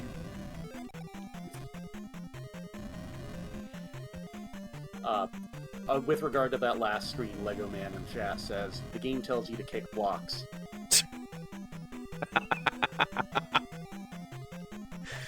Alright, Game Genie's on. Alright, I turned it off. Sorry. I'm guessing that's an expected, like, that's yeah. a fake wall. Yeah, no. Yeah, it's a fake wall, and you're told that in the town that we have not gone to yet to pick up the fire spell. They actually tell you that this palace has a hidden wall. Walk into the town and they're like, hey, did you know that? Wait a minute. Yeah. You messed up our whole bit, Link. Come on. Alright, health is a little concerning. I don't want to take a death here. But we should be okay as long as we don't get any trolley Mago spawns.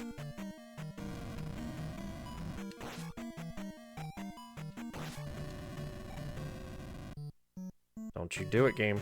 Okay, I didn't do it.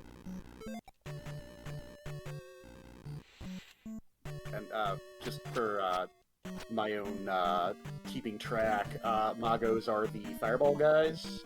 Yeah. Yeah, those they're called Magos, Magoos, whatever. Alu and you in chat very helpfully has provided us a mango emoji. Yeah.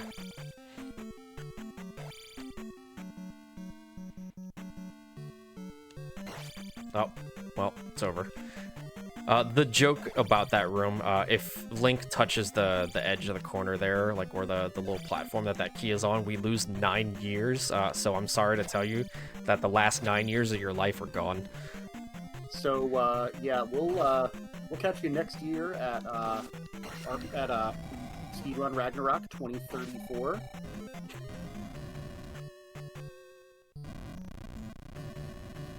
Okay, we can gain at least 4 of them back if I can kill this red iron knuckle, orange iron knuckle in a room in the future, without breaking the block above it.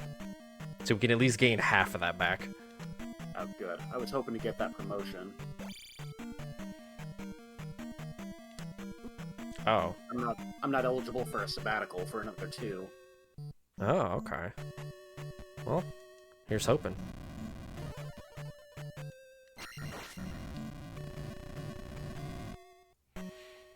Okay. Keep up shield, because that's the next spell I'm gonna need for this boss, because Gooma hits... Gooma is the truck that hits. Not hits like a truck. Gooma is the truck.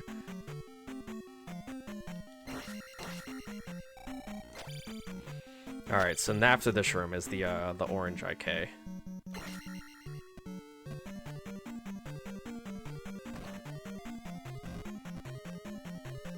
Alright. Alright, we gained at least half of that time back. So we only lost 4.5 years. Also, if you don't break the blocks to the beat of the song here, your run is invalid.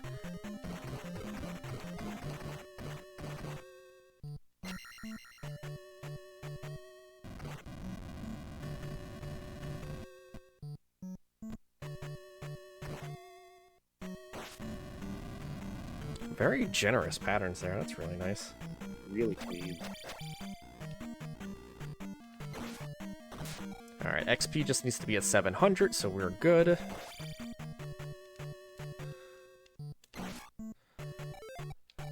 Alright, now for probably the hardest boss in the game. Gooma.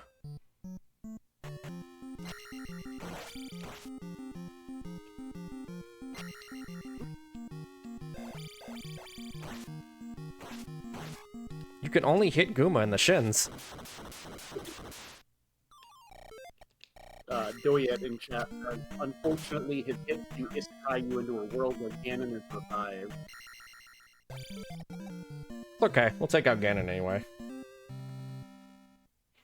Alright, so, for this next... Oh, nice. For this next screen, as long as you have under 6,000 experience when you fairy grab the heart container, you are safe from a hard lock. This screen is super dangerous, and I've seen it kill many runs. But we are under 6,000 experience when I grab that heart container, so we're fine. I've seen many of people just hard lock their game because the experience counter hit 9,000. And the reason we want to avoid it from that screen and get the level ups in town is the music that plays, like the jingle that plays, is actually shorter in town. Also, sorry for no attack, Nainawu. Run's not valid. Yeah, it is. So whenever you level up, like in any other screen except for a town, it's like it plays the doo doo doo doo doo doo doo. But when you're in town, it just doo doo doo doo. It's about 2 seconds shorter than the original jingle. So with the 4 level ups that we get there, we save about 8 seconds.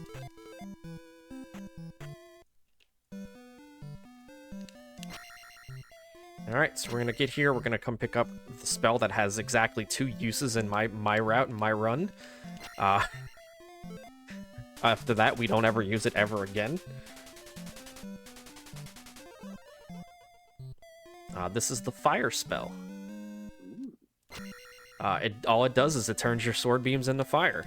And its use in the casual run is it's more useful in a casual run because there are some enemies that are completely immune to sword damage, but fire, destroys them. And we're going to be using that on one enemy in particular, and that's the Tektites.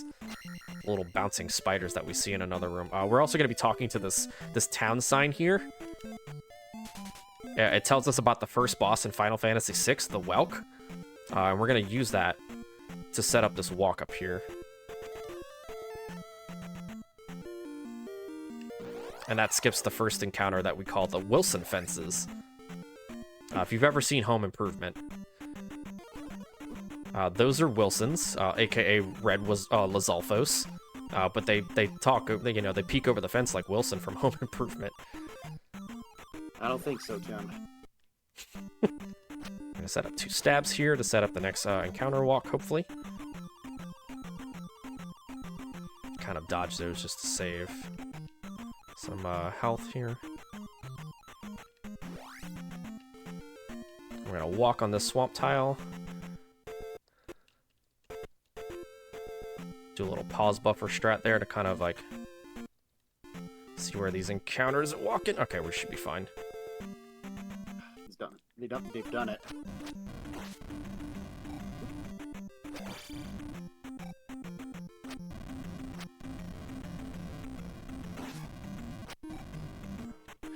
Alright, and that's the one use of the fire spell. Do a little wiggle there to kind of bounce on him. And this is another... No, it doesn't. It just does whatever your attack level is.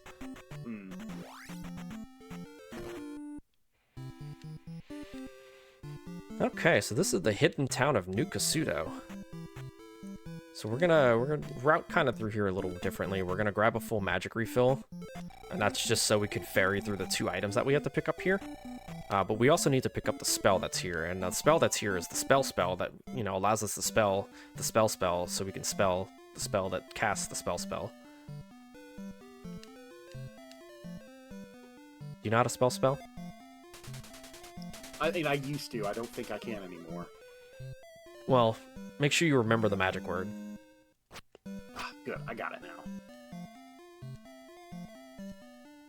And so that does what, then? So the spell has a unique ability. It turns every enemy, with the exception of like Blue Lizalfos and things like that, like big enemies, into bots. So it makes a lot of screens easier. It also raises this giant tower that gives us the any key.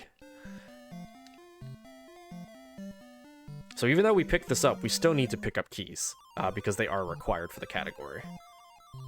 But if I'm hearing that right, you could just open any door in the game right now if you were allowed to by the category. Yep. Yeah. So now that we have the any key, it's the master key, the skeleton key, the key, spell key. It just gives us infinite keys.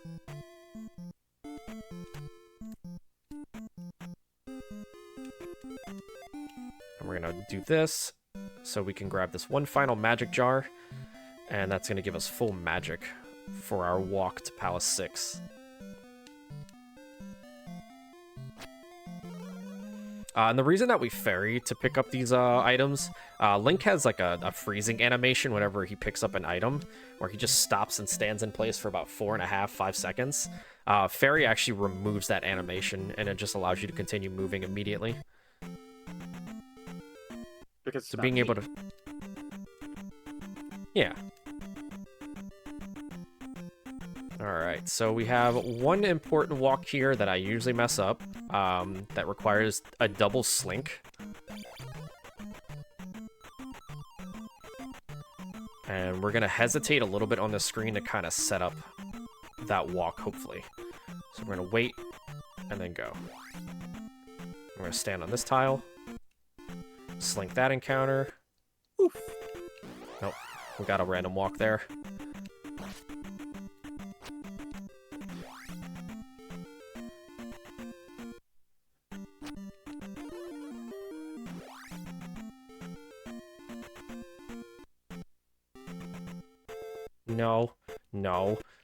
No. Rude.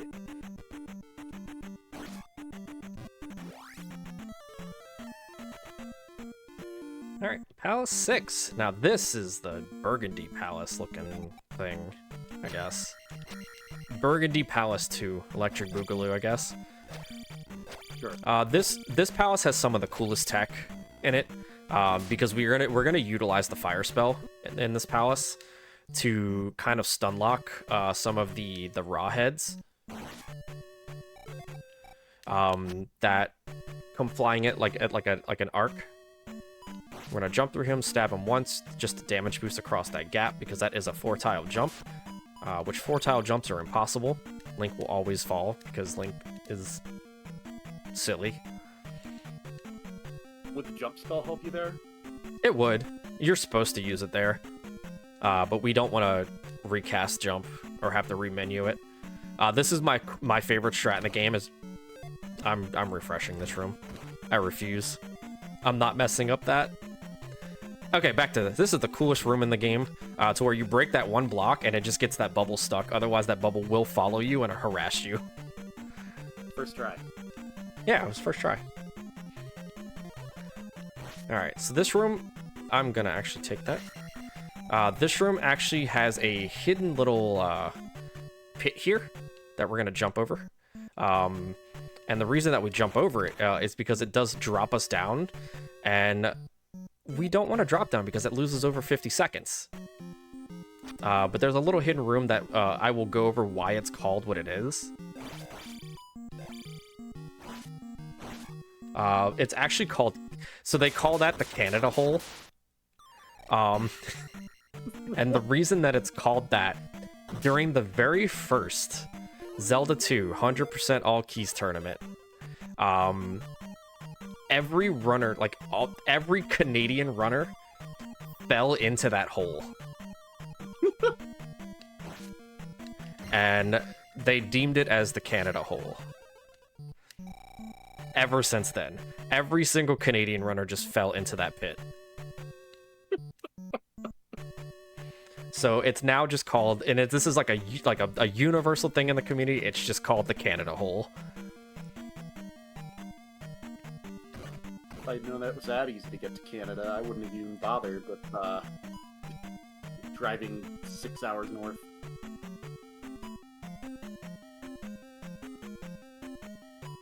Thank you for your Wi-Fi wizards, but I don't want any. Alright, so now we're gonna menu to fire. Destroy that guy. Hopefully we can ceiling walk here. Nope, I was late.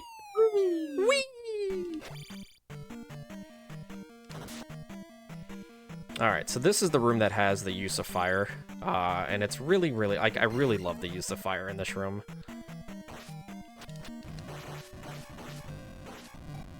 Because dealing with those, like, initially, like... Ooh! I clenched. I clenched. Oh, I clenched.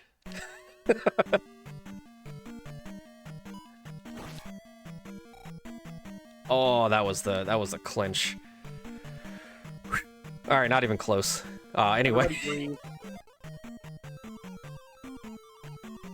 But yeah, so normally like going through that room, you have to like kind of like wiggle around and like wait for those raw heads to like either take them out or you can like just kind of like move around them. But with the fire strats there, since fire just doesn't stop whenever you hit something, it's really nice because it just stun locks them and then destroys them on the next spawn. All right, we're gonna stand right here for the Rebo quick kill.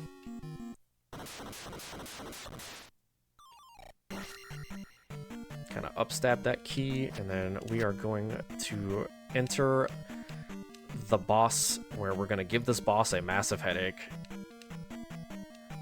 This is going to be Barba, the giant I wish I was Volvagia dragon. And the way that this fight works is as long as you don't lose any frames before the boss spawns, Barba will always spawn in this right pit.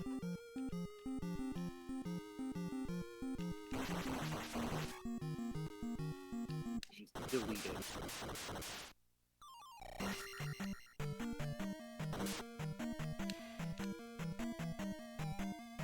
Beautiful. beautiful stuff. Alright, menu to ferry here, because we do have a level up coming up, so our magic level just does not matter. And I will not be taking attack 9 woo. There's still time. Nope, there's not. So, just as a reminder for the folks who are just joining us, we are raising money for Take This.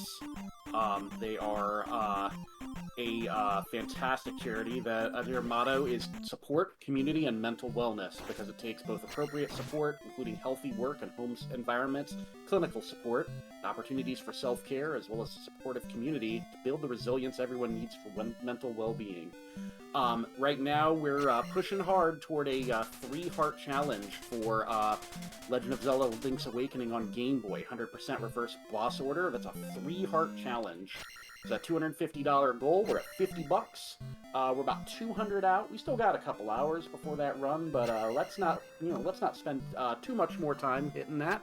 And if you do donate right now, and I mean right now, you'll have a one-of-a-kind incentive, which is to be the 100th donation of the marathon.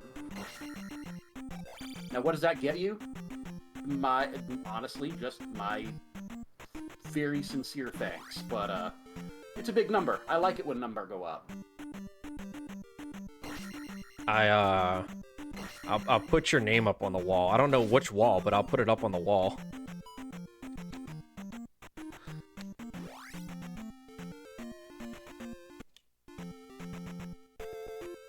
As far as I'm concerned, are you kidding me? As far as I'm concerned, right, the door's still open for your best dad joke.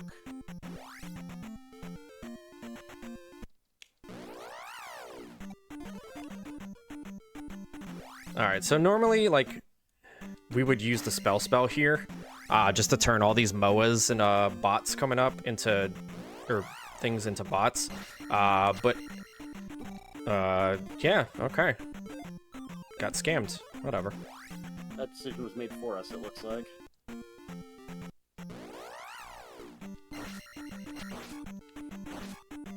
Having beams for these rooms are really nice. Are you kidding me? Where was my jump? Like momentum here. Okay, well, GP is gonna be fun. So we have no death abuses at this point? Well, if we die in GP, then it's a game over. This is not one of those games where we're lucky enough to have 0 count as 1. Now, I could cheat the category and just up-A at GP. But we're not gonna do that. That's cheating. Excuse me. I am definitely gonna take this level up here. That's not fun. Max was nice, at least. Max is... the blue scorpion there. Named after Scorpion Max in the Z2 community.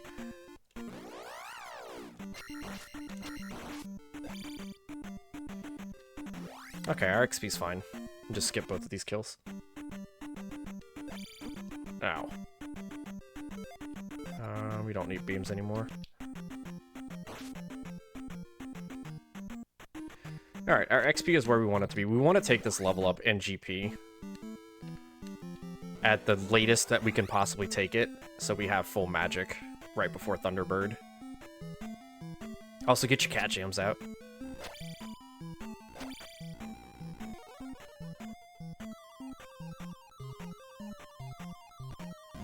Okay, I'm gonna be a little bit focused here. Yeah, absolutely. If I had the extra life, I wouldn't be too worried, but the extra life is a little concerning.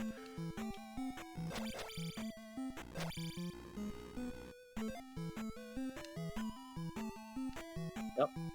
Chat, just a quick reminder that there are 4 prizes, well, more than 4, as we'll find out in a moment, that a donation right now will get you in the running for.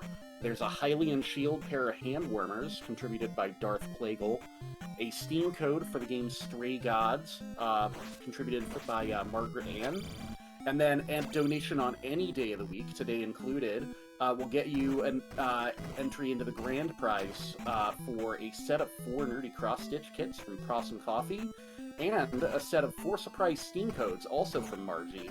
And that donation can be of any amount at all, so you get a single donation in anytime during the week, you can be entered into those grand prizes.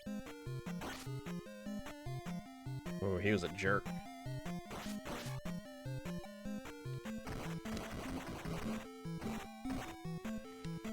I might have to farm the jar coming up here.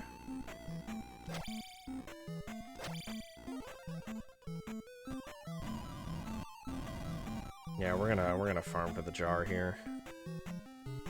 Just to be safe.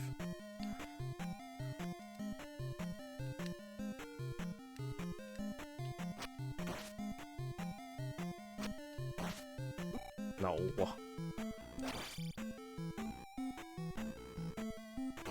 No. It's a 50-50, by the way.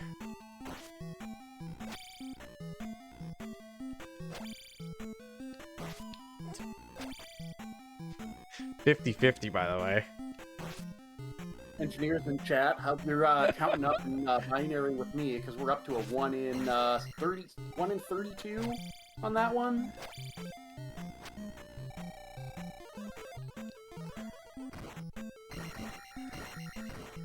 To my science nerds, this blue bird knight is named Scott Bicula.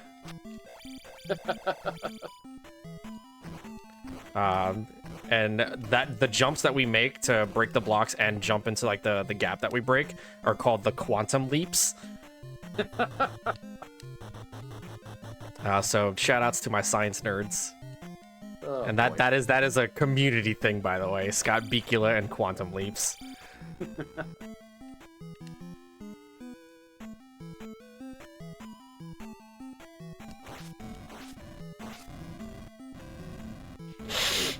Alright, I am taking the safety route here.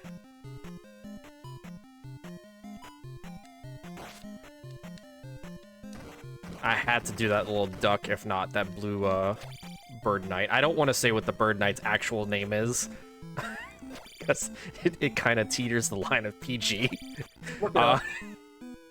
Yeah. We'll just call him Jerk. That sounds fine.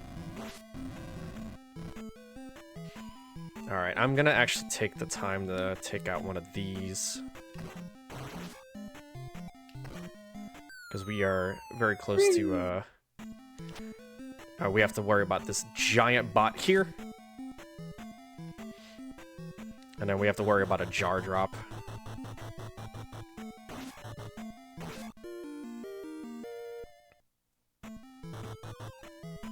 And last wee of the run. Okay, so we're gonna queue up multiple spells here. We have jump, shield, reflect, because the reflect spell actually makes Link's hitbox smaller. And then thunder for this boss.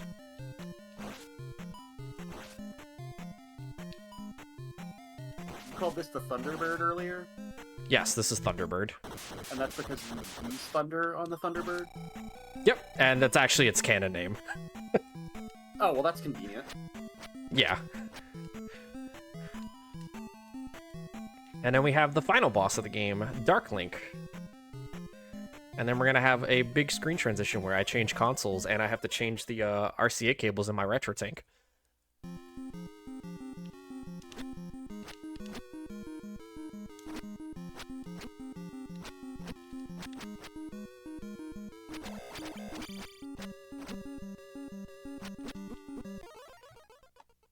Okay.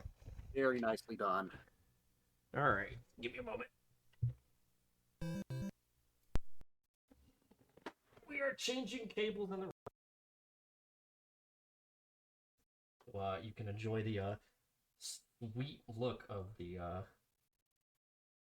multiple bars here, and we should be able to refresh it. And That should be good to If you've been having a go. good time here and you want to spend more time with this community, the RPG Valkyries, please feel free to join our Discord. We'd love to have you. Type Discord in the chat. You'll get yourself a convenient link. Can I type in Discoid though? Does that work? You could, but then both that wouldn't work, and also I would be annoyed. No curse words today for this one. I'm sorry, y'all. Chat, type in !Discoid. Do it. You won't.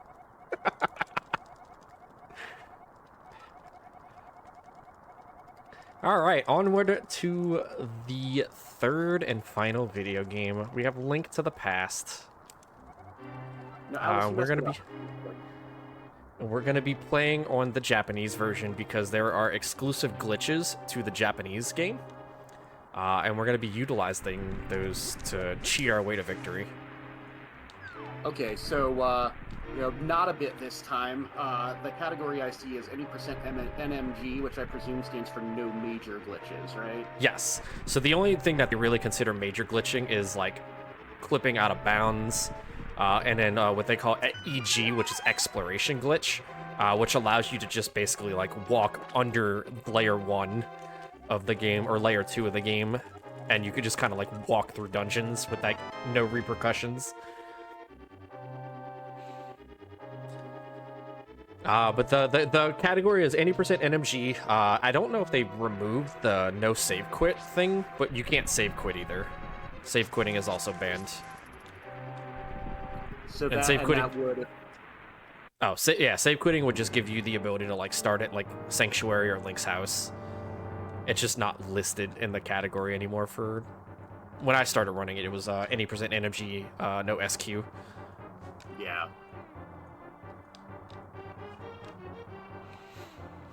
So this game, I love to refer to this game as this game is kind of like how Super Metroid is.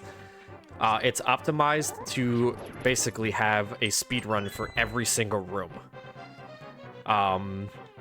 And that's like the best way to like practice this game, is just practice this game room by room, because you just need to be able to react to everything in the room every single time. But like there's like little things like how like Link enters door frames and things like that. Like if you nudge against the door frame, you lose frames, things like that.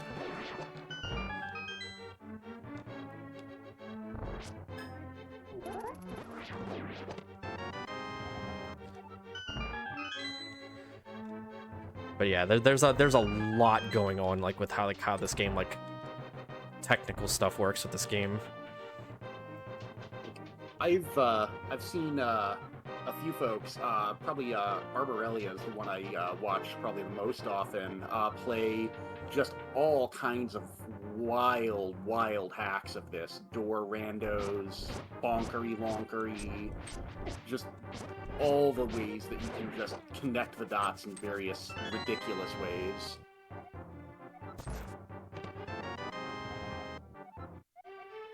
Yeah, there's a lot of rando settings for this game.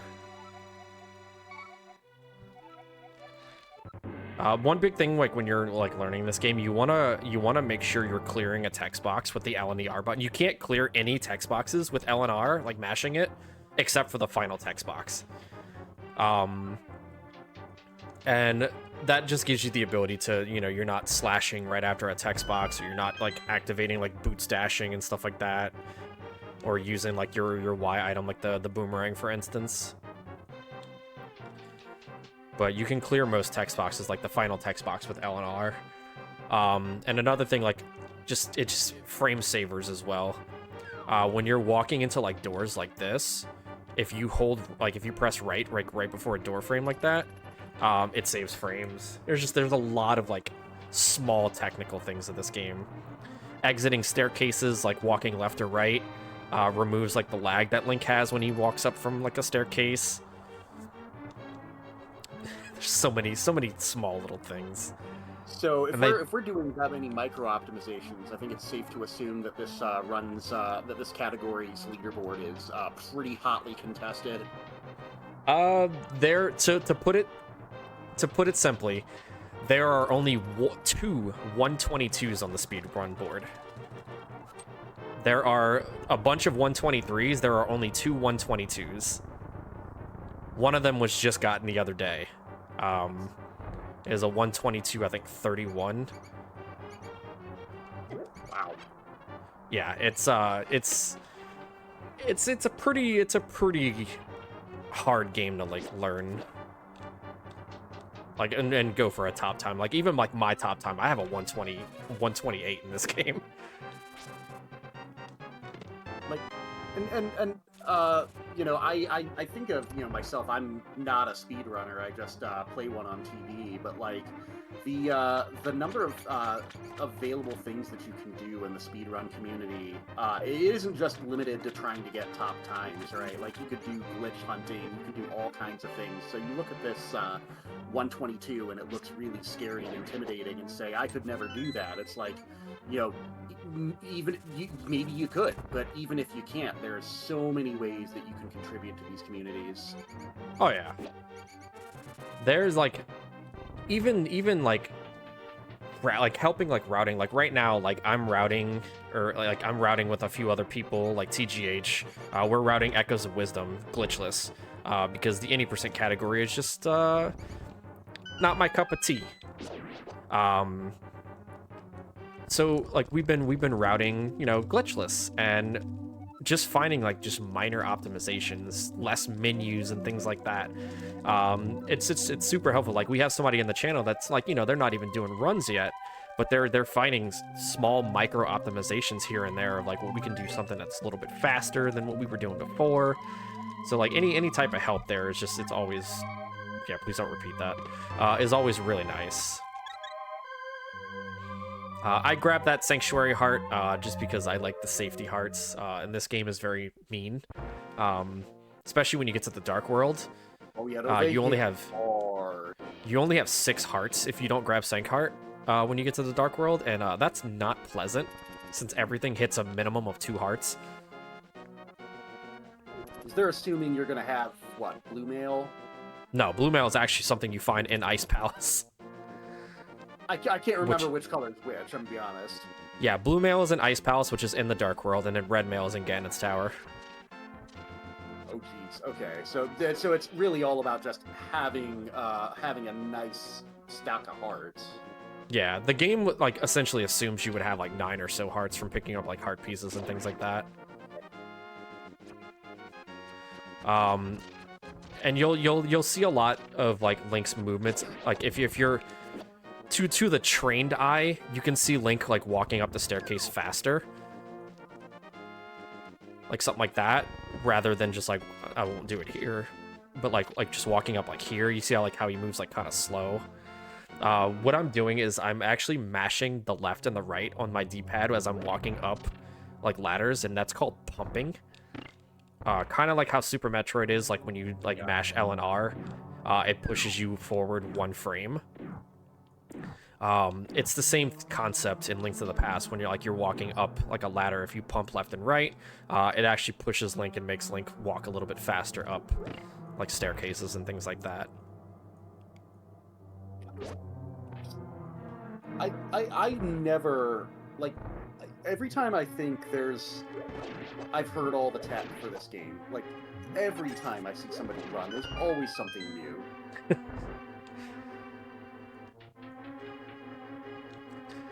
It's a wild thing to me that like even like 25, 30 years later, we're still finding new tech. Like I went and watched that 122 that was just like, you know, gotten the other day, and they do a completely different route through Palace of Darkness. Now it involves one of the hardest tricks in the game twice, but it's super wild to see. Like even like some like speedrun routes are like being changed even now. So the new record does what they call hovering, which I don't know how to do. It's oh no. Yeah. So basically like what hovering is the game only checks Link's like position every X amount of frames. if he's falling or not. And when it checks, you have that 1 or 2 frame window to like press the dash button to kick up like the boots dust and stuff like that. So if you're doing that, the game is like, oh, well, Link isn't falling, so we don't access the falling animation. So with hovering, you have to basically just like, it's like a weird mash, like it's not like a mash, but like it's a staccato kinda. Oop. And they hover in Palace of Darkness twice to get an extra key early and to get the hammer. The only person I've heard of, and maybe this is me aging myself a little bit because I admit I've not been super close in following the community here, is I've heard Andy can do it, and like besides Andy, like there's actually quite a bit of runners now that can hover. Andy is one of them. TGH is one of them. I'm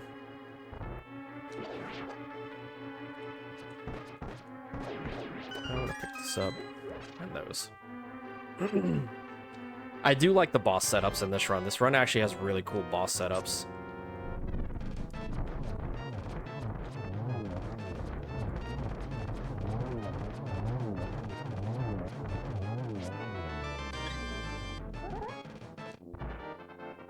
It's like we have a bunch of like really cool boss setups for like quick kills and things like that. And then you get the swag of standing under the pendant and catching it in the air. Yeah, so there's like a certain like position you can stand like lower, and you catch the pendant a little bit earlier than standing like directly under it. Cool little quirks that this game has. I always thought I was cool when I caught the ball out of the air at the end of a Castlevania level, and I'm like, man, if only you knew, Tiny Zero. Alright, we're gonna pick up the one item that's gonna break a lot of the game open. The boots! Alright, so now that we have a pair of shoes, we can dash. And dashing is gonna break this game. So this is called spin speed. So spin speed is tricking the game into thinking that we're still in the dashing animation when we're not. And we're going to be using that a lot. It can only be done on like staircases and things like that. And what we do is we set it up so you have to use boots. You hold out like a sword charge, and then you have to like kind of like slide your thumb, I guess, across the like the A button, like so you have to like hold your sword charge out, and like for 1 frame you have to press the dash button, and you can tell you're in it when I press B and I can't swing my sword. And, so that lets me, yeah, so that lets me know that I'm in the spin speed is what we call it. And we lose that on screen transition. Yes. And we do that so we don't have to keep charging up the boots dash, every screen. So if there's like a screen that has like a staircase or a ladder on there, we can use spin speed on it. So then you don't have to, and you get that kind of wind up every time you're changing direction, yeah? Yeah. Normally. Yeah, so like you see how like I have to like charge the boots there to start dashing. Just spin speed just removes that need to do that, especially if you have like a room where you're constantly like turning left and right and things like that. And so we're saving like what, half a second ballpark each time? Depends. It depends on the room it's in.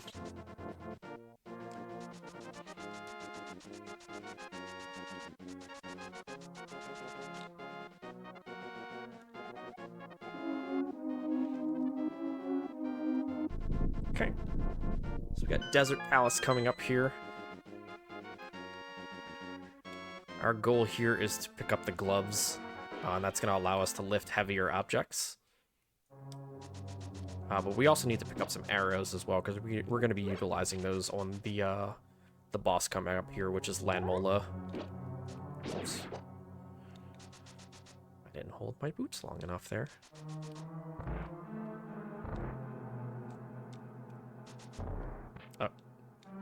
the iPass.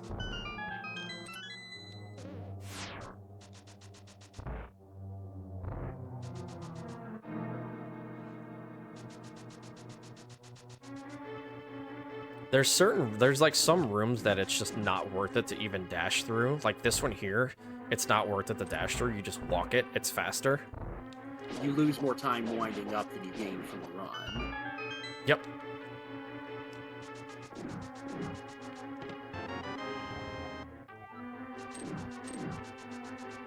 Gonna pick up our boss key. And we're gonna walk back through these 2 rooms. Because then we want to dash up. Pick up those for those arrows. And we should have 30 arrows by the time we hit Land Mola, because you pick up 20 in this dungeon, which is really nice.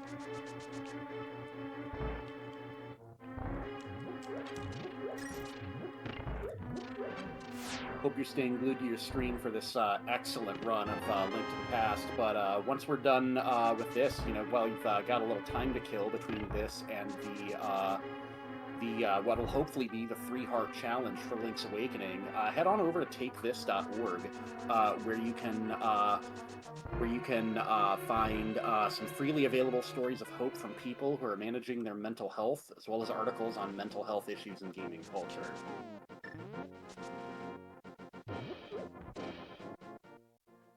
All right.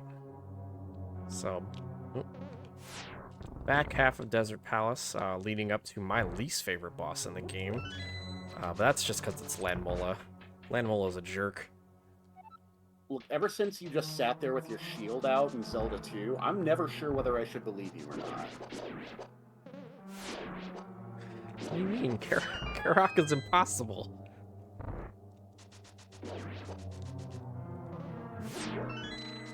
That is...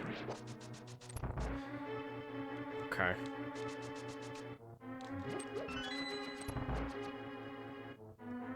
Now, any Link to the Past runner will tell you that Land Mola is a jerk. I'm sure we're about to find out why. Sometimes you get really nice spawns, sometimes the spawns are atrocious.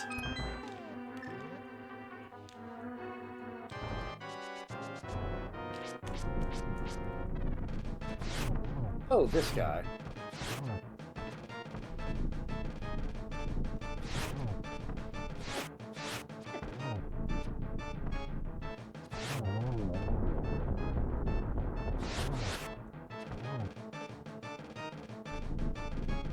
So when you hit him with the arrow and he doesn't flash, is that just a quirk of the animation, or is that not doing damage? If it doesn't hit the face, it's not doing damage.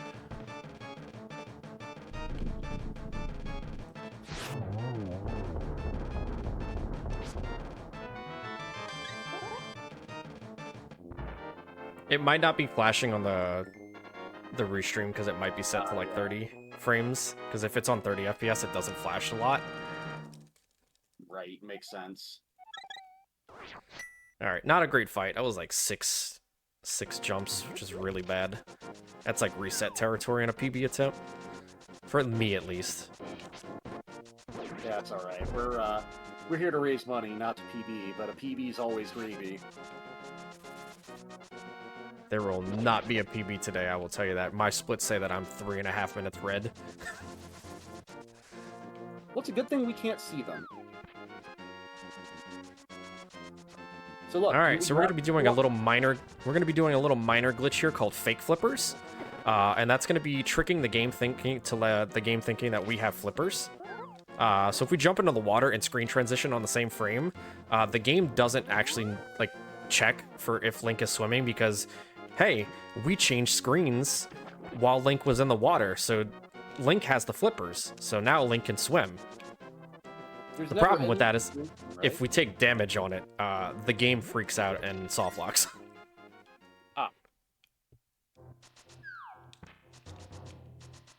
But we do that so we can come all the way up here to the north, so we can get to Death Mountain faster to get to the next dungeon. So we talk about the technical aspects of these games, and like the number of situations where you would expect the game to be checking for something and it's not, right? I'm remembering from Ocarina of Time where there's a wall that's only so tall because they weren't expecting you to try to jump, or the way that the hover works, right, where it's only checking for whether you're on the ground every so many frames. Just thinking about the efficiency, taking out some of those checks would have to eke out to keep the game moving at a decent pace. Like, they were on another level when they were doing the coding for these games. Oh yeah, for sure. So maybe you can shine some light on this. Tybalt in chat says Gary. Oh, it's a rando thing we call the old man Gary. Yeah, in rando, the old man is called Gary.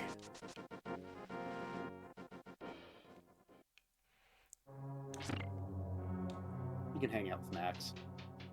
Yeah. Max gets some choice words whenever I run Zelda 2. I'm not good at this trick, but we're gonna try it. Nope. Nope.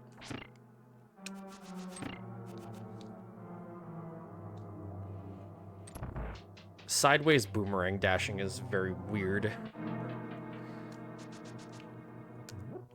There's two on a list of tricks I never knew existed before tonight.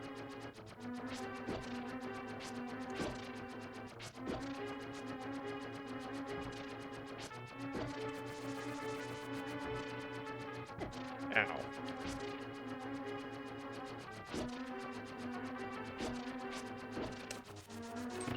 No. Close. Alright, fine, I won't do it.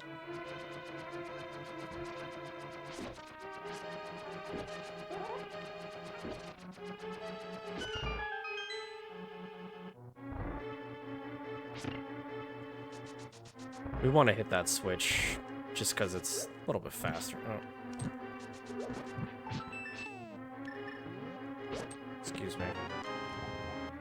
That room's just otherwise an auto-scroller, so just save a little time at the end.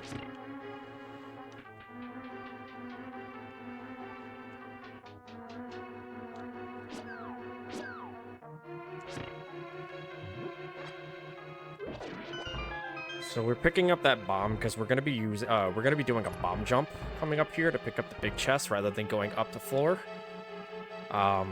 Missing the bomb jump is very, very, very detrimental on time. Like, I'd say probably about a minute. We're doing it anyway.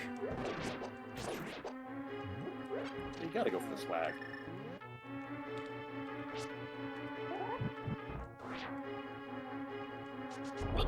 Tybalt in chat says most of the tricks have to do with item dashing, which is actually patched in the US release. Yep, sure is. This is one of the reasons. That's the only reason we played the Japanese version, is because of item dashing.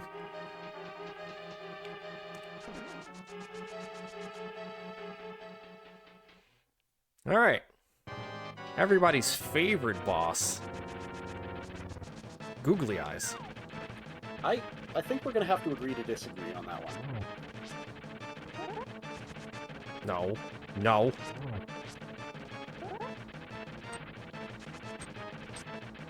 Play nice.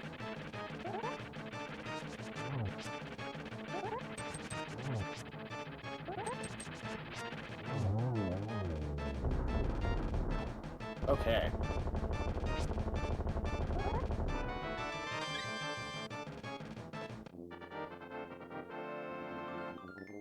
Cool thing about sword dashing is that it takes prio for the sword tinking through Moldorm's face, so it doesn't bounce you around.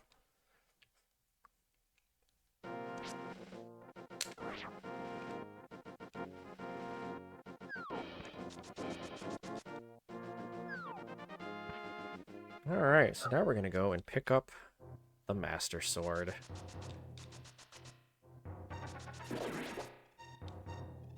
We're gonna be doing so there's actually trees in this game that you can pull, like specific ones that give you like rupees, and we're gonna be utilizing these here. We need 110 rupees before Dark World. So we're gonna pull this one, and then if we kill 4 enemies without taking damage, that's gonna set up our next tree pull to give us 420 rupees. As long as we don't take damage, that's the most important part of it. So we have 3 kills.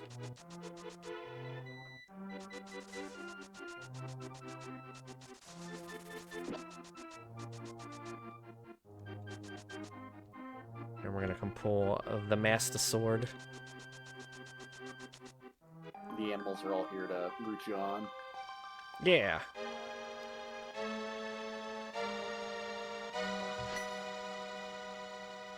Something, something, is this even randomized?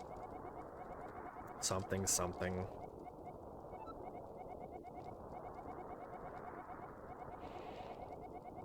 Got some text here. You're really cool because you have this sword. Ice blue is the best. Everybody donate to take this. Something like that, yeah. The Japanese that I remember from college, yeah, that seems pretty right.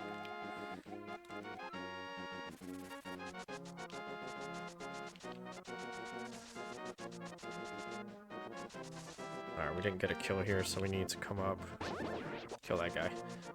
That's our 4th kill, and now, bam, $80. Big money. So that's one of our rupee constraints in this run. We need 110 to open the Palace of Darkness in the Dark World. And then we also need 500 to purchase the flippers. Refresh my memory. What's the 110? Like, who's taking that money? Kiki the monkey. Right. You pay him $10 so he follows you because he's a celebrity, and then you pay him $100 to open Palace of Darkness. That 10 where they get you. It's a celebrity tax, because Kiki is also in Link's Awakening too. Right. Sunk cost fallacy. Don't fall for it. Look, Kiki needs his bananas, okay?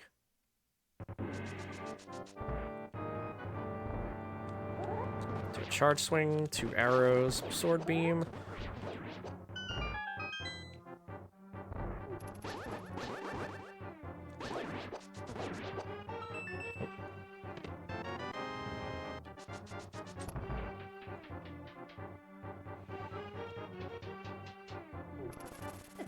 Ow.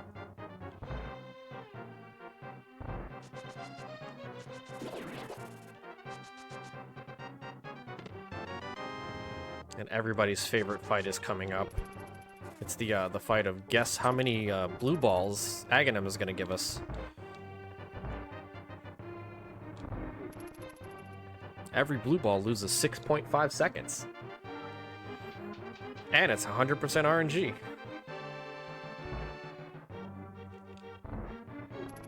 Oh, we love those.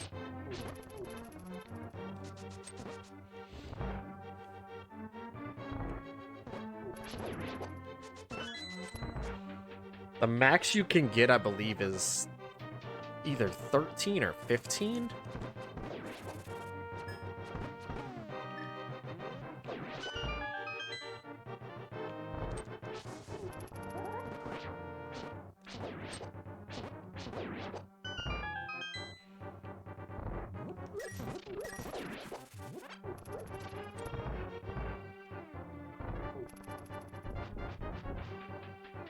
Alright. Chat, get your guesses in. How many blue balls are we going to get from Aga? Anywhere between 0 and 15.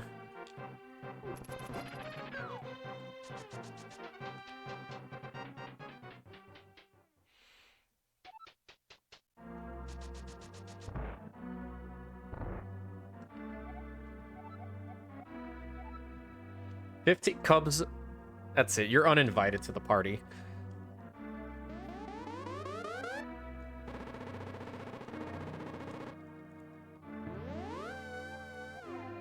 Cubs is uninvited to the party, by the way.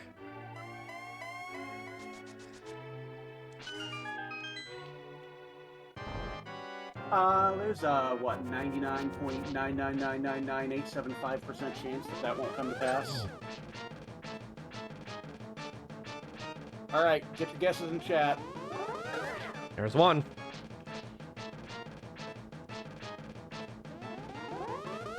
There's two.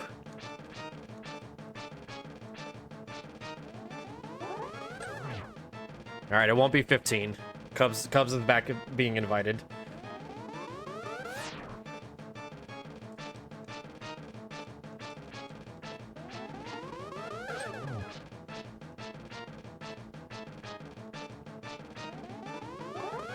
There's three.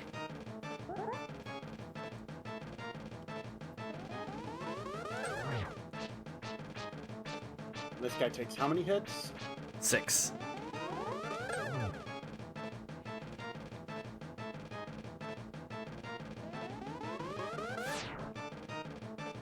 Cubs, I'm confused. I thought you wanted to be at the party.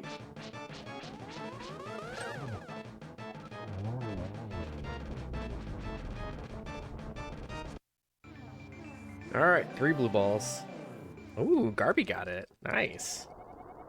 Congrats, you win. Time loss.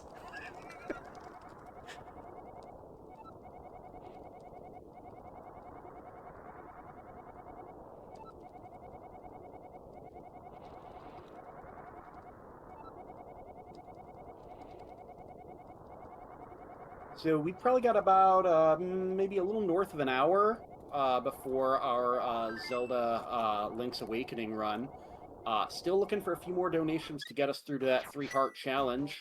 Would love to see that hit, but you know, if you've got your eyes set on some other things, remember that the Glitch the Abyss for Ultima 4, Quest of the Avatar, all endings for Afterimage are both open, as well as the opportunity to name Benjamin, our protagonist for Final Fantasy Mystic Quest, any percent. That bid war is wide open and ripe for the sniping, so feel free to send some donations that way, and maybe you'll have your preference of name. First of all, Cubs, it's 6.5 seconds per blue ball, buddy.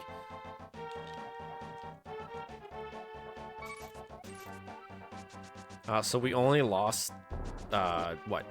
I don't know. I'm a Zelda speedrunner. What's the math on this? 19 and a half. Okay. Yeah, something like that.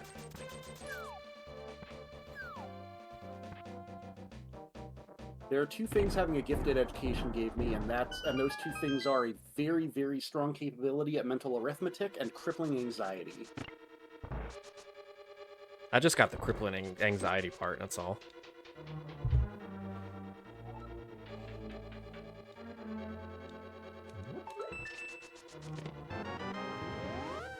So the world record route doesn't actually drop like down here like immediately like I'm about to do, because A, I don't know how to hover. Oh, I didn't want to take damage there. That stinks.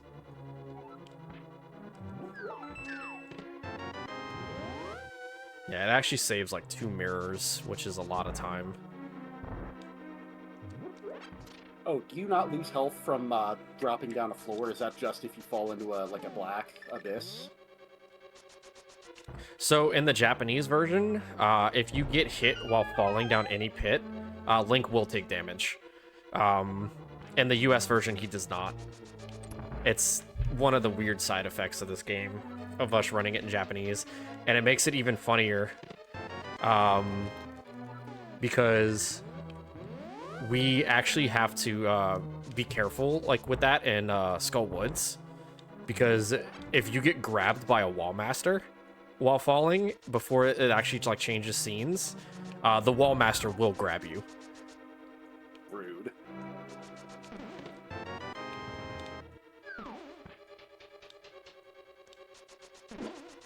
All right, so we're going to be doing something called the bomb jump here, or the hammer yump.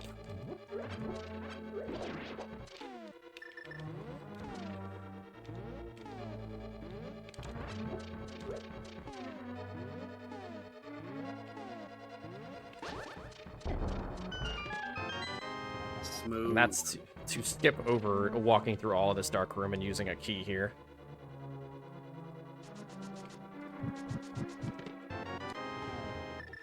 on, Chad. I know we want to see that 3-heart challenge.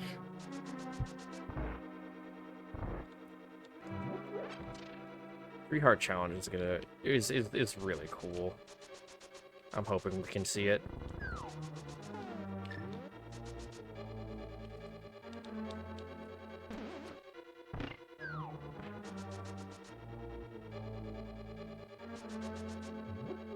Alright, you know what?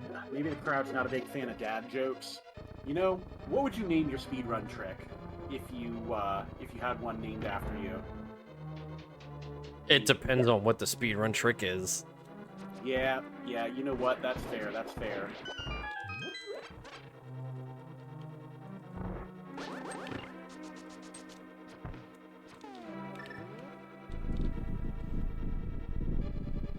Yeah, it just really depends on what the speed trick is. There's so much context, right? Like, Yeah. Like there's a trick that we do in Echoes of Wisdom where we dunk a Wizrobe into the water and drown it. But the way that we do it is really funny, and TGH just named it Dunked Ice. And I was like, hey, wait a minute. Excuse me.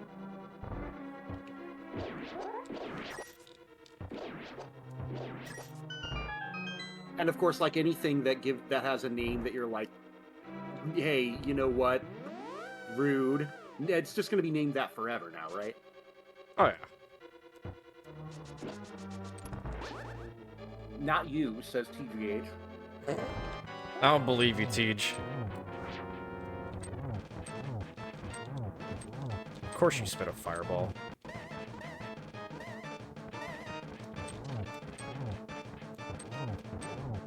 Of course you spit a second fireball.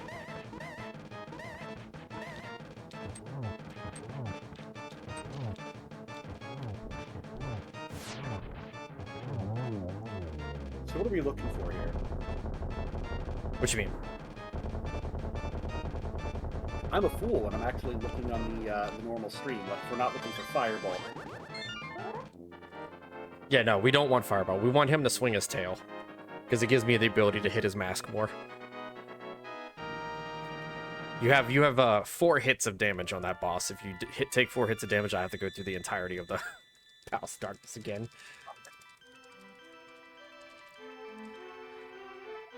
But we also utilized spin speed there. So if you hold out your sword charge upwards and you spin speed there, it actually gives you the same hitbox for the hammer there, as opposed to not doing it. And it allows you to actually max speed walk. So it's a little bit safer. Otherwise, you're kind of getting uncomfortably close to Helmasaur King's hitbox there to hit him with the hammer. So yeah, this maiden says something, Link, you stink, something, iceblue pretty cool. And then she also said donate to take this. And now we're moving on. I think, you missed a part. She said she wanted to see the 3-heart challenge. Yeah.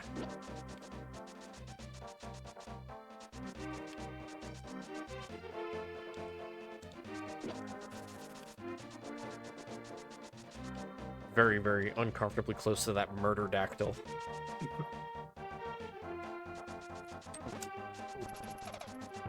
Identify for me any bird in any video game that's not a jerk. This one in particular, because it does 4 hearts of damage. Oh. That's why they're called murder dactyls. Get tracked. That was also item dashing there with the hammer. As you saw, me dash through that thing and just hit all 3 of the the pegs there. Beautiful. Oh, sweet. We can play the shovel game now. The what? The shovel game. Never heard of it.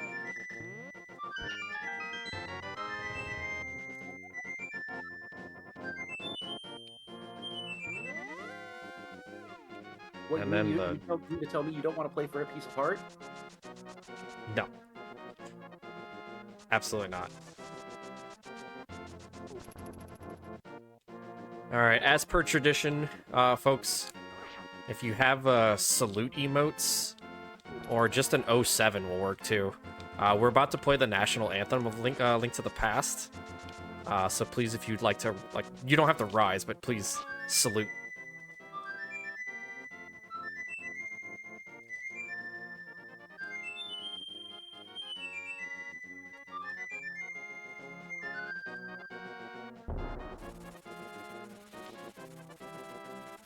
It's an honor to serve.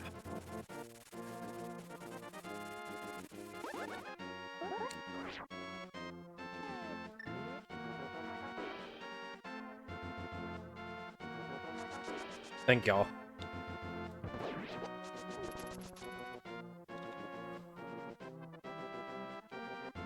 Alright, we are heading into Thieves Town, or aka Steve's Town. I don't know why it's called Steve's Town, but sure. Who's Steve? Oh.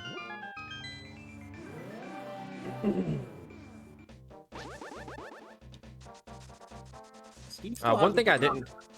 Oh, go ahead. No, you first. Now, I was gonna say, one thing I didn't really go over is quick warps in this game. So there's a specific, like, I think it's like every 4 pixels on the, I guess the, what's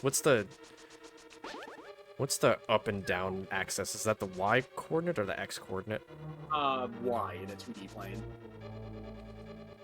So yeah, every 4 pixels on the Y coordinate, there's a instance in the game where you can do something called a quick warp. And each quick warp that you land on the run saves 32 frames. So you'll see like how I kind of did like a diagonal walk there into the warp above the Thieves Town here. And that was to set Link up on the proper pixel to do a quick warp. Now the quick warp, what it does is it actually ends the warp little screen wiggle faster than it normally should. Which is why it saves 32 frames. Do we know why that is? No. Well, maybe glitch hunters know, or Sure. some people in the community know, but me personally, no, I don't know. Yeah, I'm sure that gets real technical, but at the end of the day, you save half a second, right? Yeah, pretty much. And we try to do that as much as we can, because there's a lot of times you go into the dark world and into the light world with a mirror.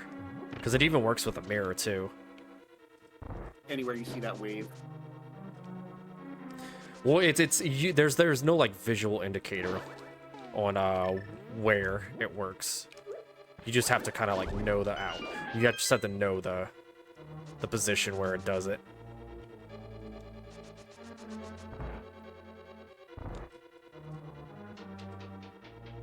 In the practice hack that we have for this game, there's actually just if you look at the top right of the HUD, it'll say QW, and whenever it's lit up, that means you're on a quick warp coordinate. If not, you'll get the full little wiggle warp animation. Get out of here. Okay, I don't need to pick up any health here. I don't want beams for blind, because the damage to blind with beams is gross. In the chest, Link.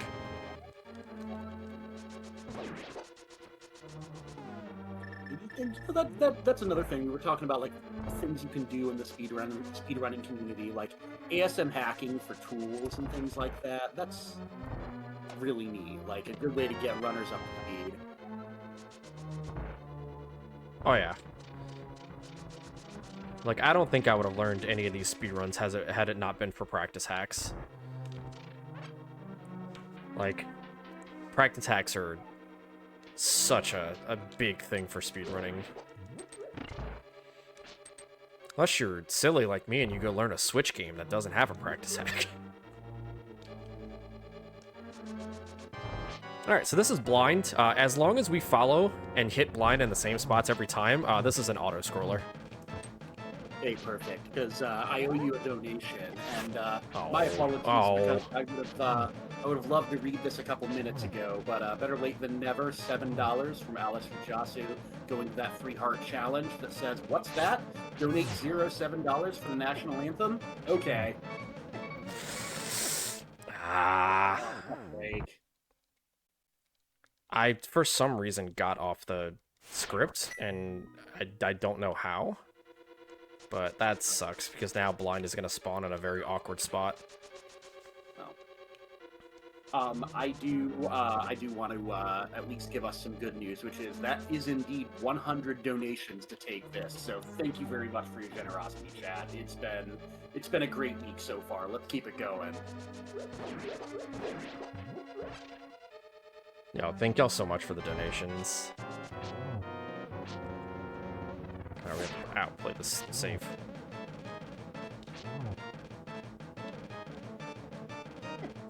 Stop it.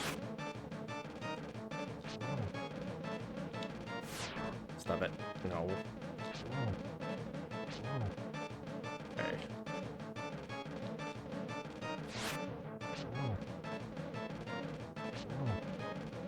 It's easier to deal with him when he's in the middle of the room.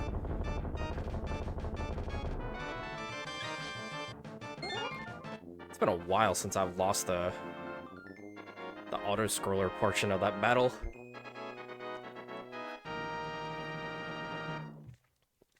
I don't even know what caused it, because I hit blind in the same spot every time. Might have been a pixel too high from the sword charge there. It's all good, though. Hey, there's that 7 talking about the national anthem. Yeah!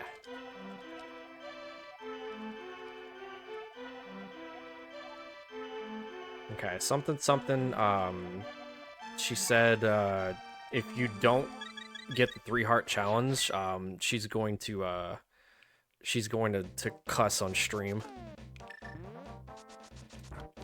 Oh, geez, that's a rough one. I just looked that one up. What? What she said she was going to say. Oh, yeah. Oh, sorry.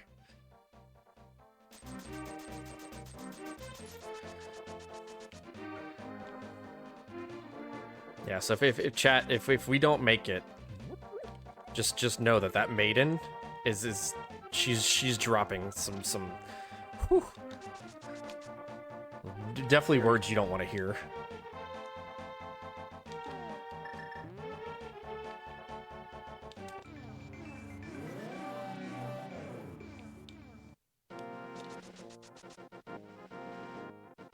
Okay, so we're gonna upgrade our sword here. I always found it really funny in this part of the game to where, like, they take this supposedly, like, legendary blade and then they just reforge it. And you're just like, oh, okay. Like, isn't this supposed to be, like, the legendary blade? And they're just like, yeah, we're just gonna beat it with a hammer real quick and make it better. Sure, that tracks.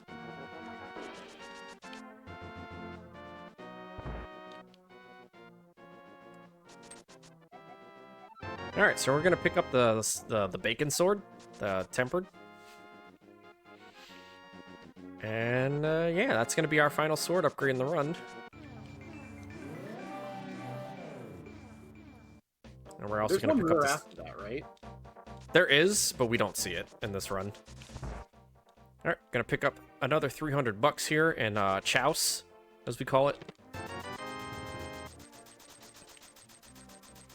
And that's going to be all the money that we need in the entire run.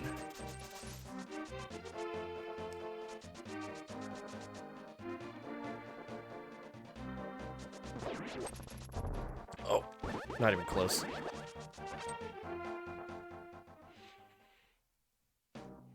Alright, so Skullwoods. Skullwoods has another bomb jump. And we're going to be doing that so we don't have to go through the back half of it to get the fire rod here.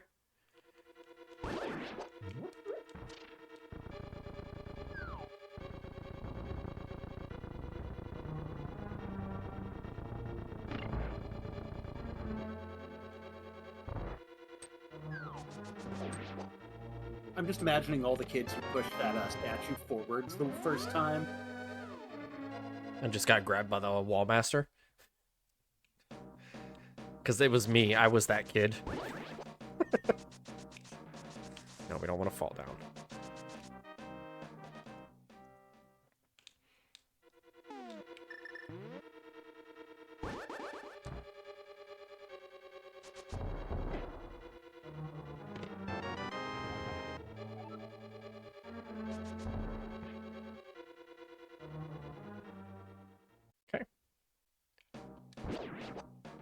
Excuse me. That fairy really wanted to refill my health. Sorry. Your Link is in another castle.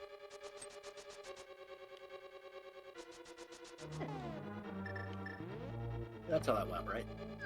Yeah, I think so. Was that Battletoads or something? I thought that was Double Dragon. Might have been. I don't know. I was a That's- Genesis kid.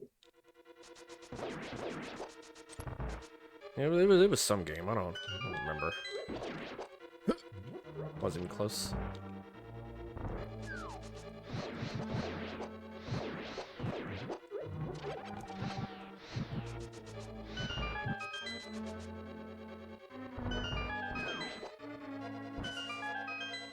Alright, we're gonna beat this Gibdo against the spike block here.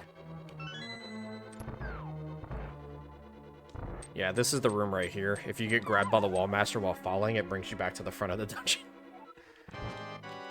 Get out of here. Wow. I need you to get off the spikes, Mothula. Okay. This game is very perfectly coded, by the way. So fun fact, if you were to get the level 4 sword, the golden sword, and you fight Mothula, it does 0 damage to Mothula. They never expected runners to skip this dungeon, I guess, and I guess they just coded it to where just the golden sword just does no damage to Mothula, or they just forgot to add a damage value to it. There's no way that ever comes up in playtesting, right? Yeah, exactly. So that was funny to find out. It's fixed in Rando, of course, but also Mothula takes 0 damage if you hit him and he flies into spikes. Mothula takes 0 damage there as well.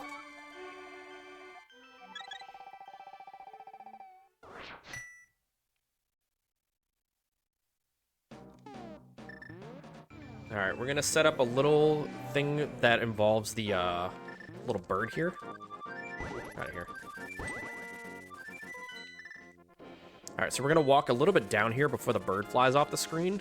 And what that does is that actually confuses the game a little bit. It offsets, like, where your fire rod hits. No, I didn't want to... Stop that. Wrong button. It actually offsets where your fire rod, like, fire hits. And it allows you to kind of, like, when you enter Ice Palace, it allows you to kind of, like, splash damage the first little Freezard. Or whatever those things are called. Little ice things that come out of the wall.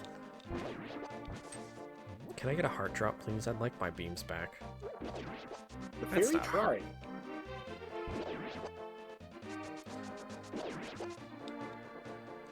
Good, I didn't get sub-pixeled there.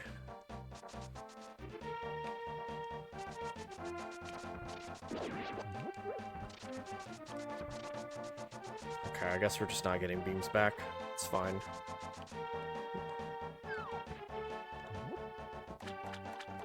Alright, we're gonna bonk into this wall, and that's gonna actually set us up perfectly for a quick warp.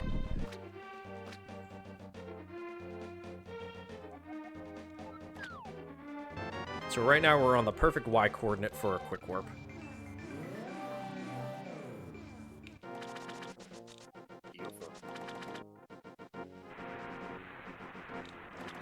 This is where we go get scammed for a big 20, right? This is the single arrow, the middle finger. At least in most of my rando seeds.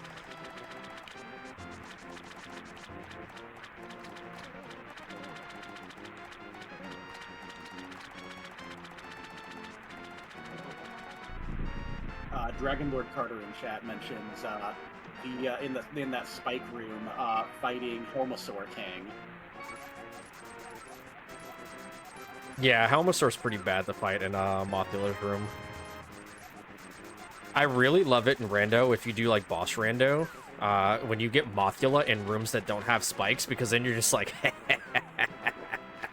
remember me, pal? Because Mothula just has nothing to like protect itself with spikes.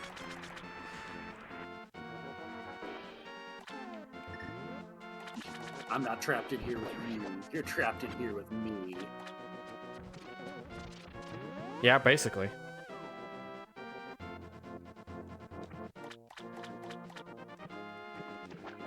Alright, so we're gonna kind of walk a little left there and a little right. That should get us a quick warp, hopefully. It did. And in this room, we're gonna fire the fire rod pretty early, and that's the only reason we leave that screen like weird with the bird. Is so we can hit that little Freezard that comes out of the wall.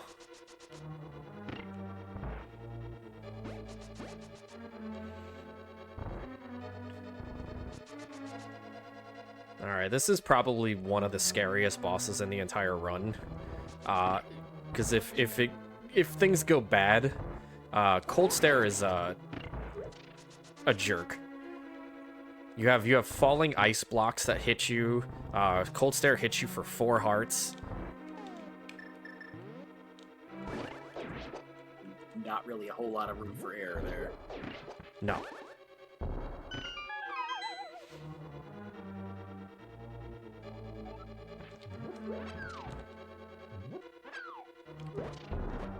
I'm gonna actually stop to pick these bombs up. Just to be safe.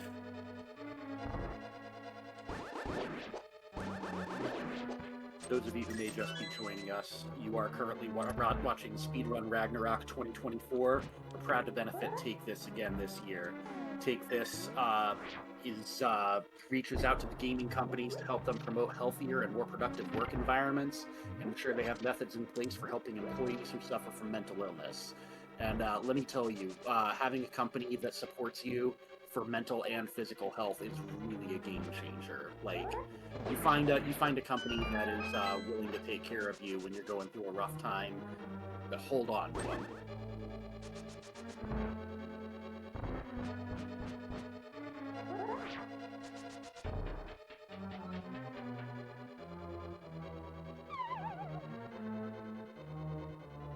Alright. It is time for Cold Stare. Also, in this part of the run, you have to have full magic when getting to Cold Stare. If not, you can't break the ice shield that protects Cold Stare. Because we don't have Bombos. Bombos is very out of the way for us. So, how many shots can you miss then on that? 0. Oh, good. It takes 8 Fire Rod shots, and that uses 128 magic.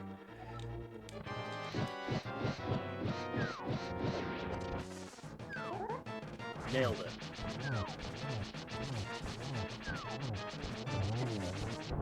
Alright, Cold Stare's down. Beautiful.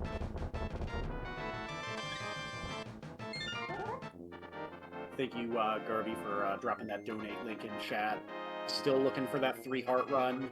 Coming up on time. So, well, okay, that's not quite true. We're a good ways into the run. We're running out of time. So we have about 35 or so minutes left. 40 maybe, because of the death and blinds. I know we can do it. We just keep pushing. Chat, I believe in you. Just like the 3-heart challenge believes in you. And it's RBO, reverse boss order. You definitely don't want to miss that run. I won't spoil like how it does it, but trust me when I say that it's really cool.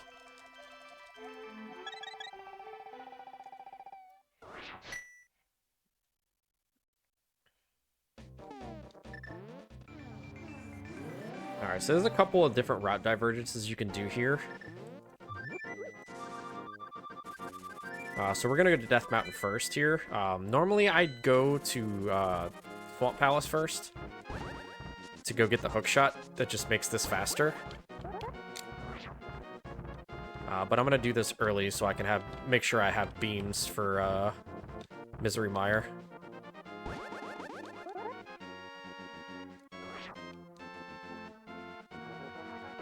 Someone was asking earlier if there's if you could conceivably be all Zelda games with 3 hearts, or I guess is the case maybe the minimum number of hearts, starting number of hearts.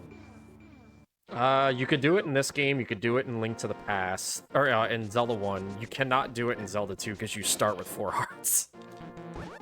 Right. I know Skyward Sword is 6.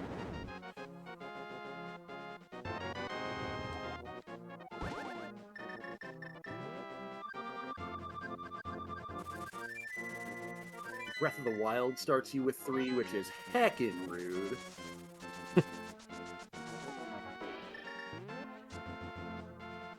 Yeah, the only way to do it in this game is you actually have to cheat in order to get a 3-heart challenge done for Link to the Past.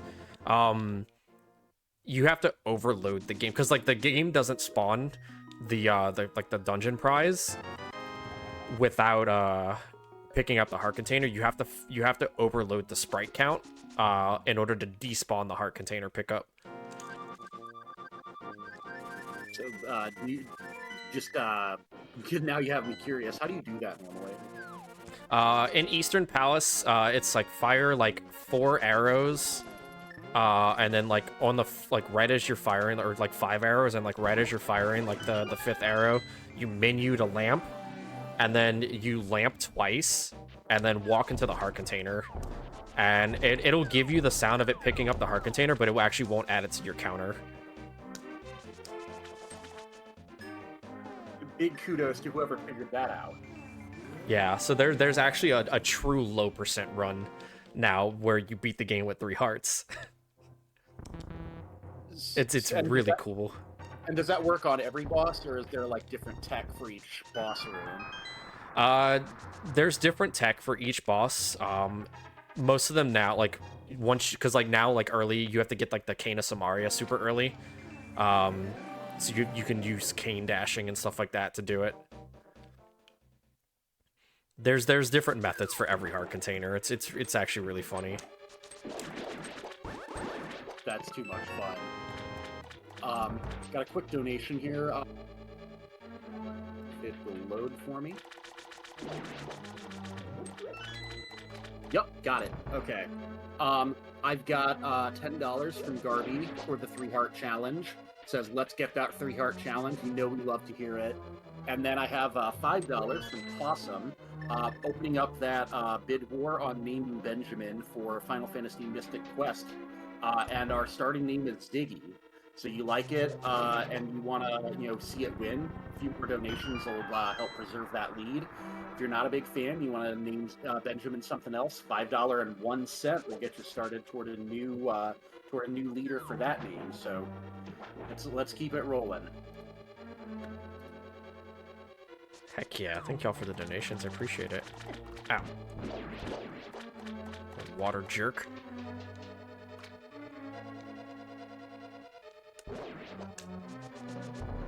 Oh. Oh. Oh. Out of here.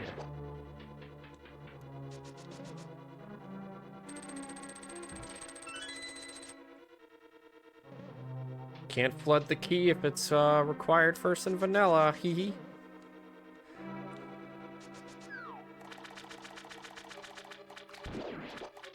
Oh, I apologize. I was, wait, hold on.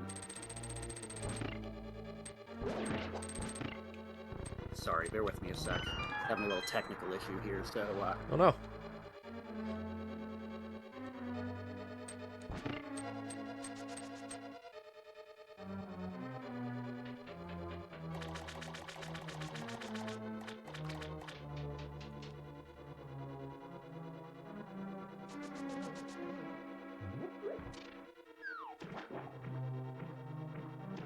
So yeah, we're gonna be heading over here to pick up the big key. All the rando homies hate left side swamp. So shout outs to left side swamp for being the most hated thing in the rando. Because the moment you don't check left side swamp, guess what? Your fire rod's there.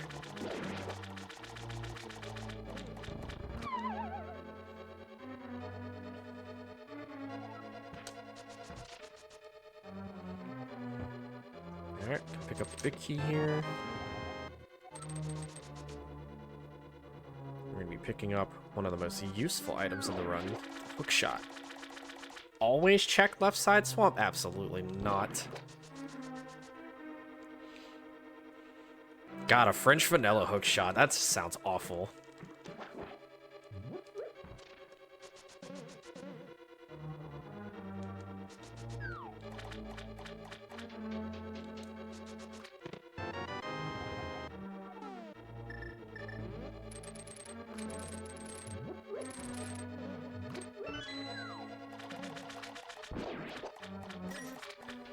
Okay. Lots of speed tech that is allowed in Rando isn't actually allowed on this run. So, like, we can't diver down. We can't icebreaker. That's not allowed in this category. Hovering is allowed, but, like, only, like, a small amount of people can do it. I am not included in that small amount of people. My hands just don't work that way, and I blame old age. Refresh our memory, the tech for hovering was what now? It was, dashing every, what, 4th frame or something like that? You have to like trigger like the little dash, like the little boots, like smoke kicking up there, like whenever Link like starts to dash. You have to like trigger that every other frame. So you're mashing at 30 hertz, almost precisely. Something like that, yeah. Spooky is allowed, yes.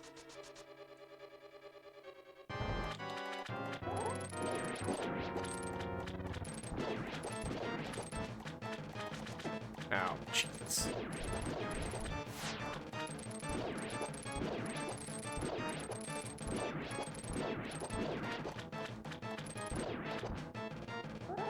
Question in chat, is there a reason we're using original Japanese instead of fan translation? Or is fan translation only used for Rando? Translation's only used for Rando. It automatically translates, because we still use the Japanese, like, ROM for Rando. Like, the ROM that I'm playing on right now on my SD to SNES is the one that we use for the Rando. It just automatically translates things. The fan translation would just remove all the text, which is not allowed in the speedrun category.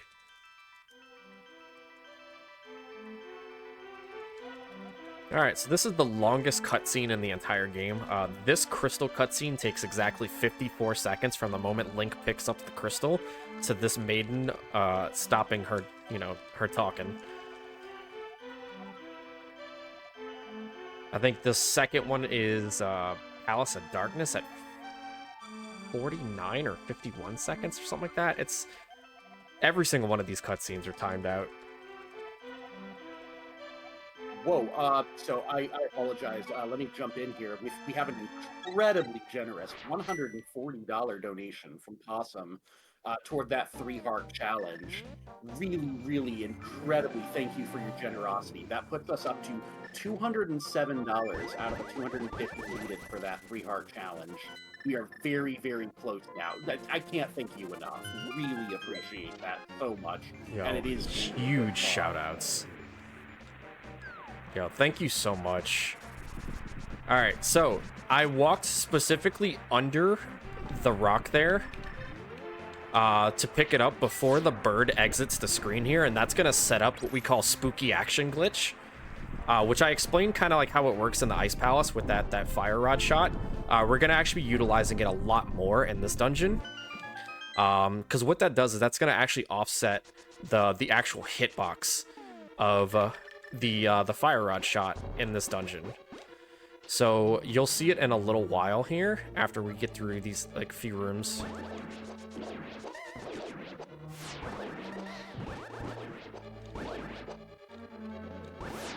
So for some reason, like the bird and the fire rod shot actually are like combined, I guess. I don't like know like the full like logistics behind it. I just know that like if you move like up or down like before the bird leaves the screen, it confuses the game a lot, and we're gonna be taking advantage of that. And it saves like I think it's like 15 or 16 seconds or something like that. It's a lot.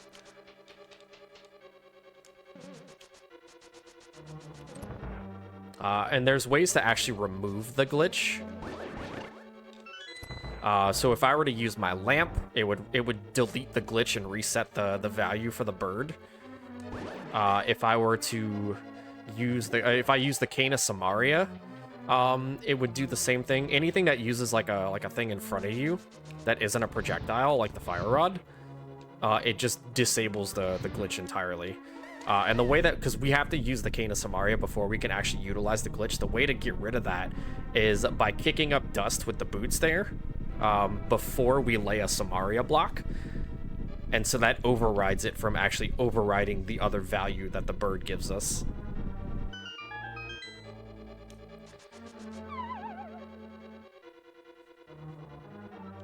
So we're going to pick up the big key, and we're going to head into this little portal that brings us back to the main dungeon.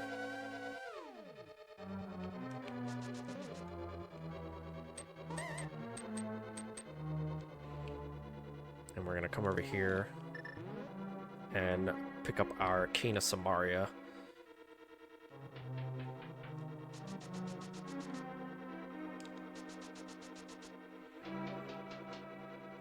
How much are we just shy of the 3-heart challenge?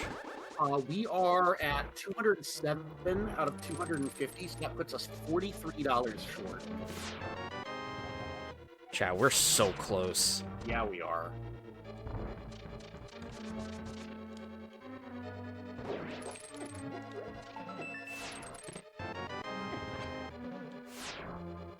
I'll take that free heart there.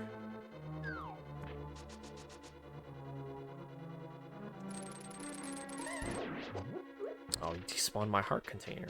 Or my heart thing. Jerk. Alright, so we have to be very careful here. So I'm going to kick up dust with the boots by tapping the A button right before I lay a Samaria block here. I'm gonna wait. So that's going to allow it to not override the value that we have set for offsetting the fire rod strike here. So there's a crystal switch that we have to hit up here in order to change the blocks. We're actually going to use it to hit that spike there, so we don't have to go to the top of this room. Then we're also going to fire here, hit that anti-fairy. That's going to hit the switch that's in the room to the north of us. And then we're also going to hit this torch there and hit that switch that's above us. And that's spooky action.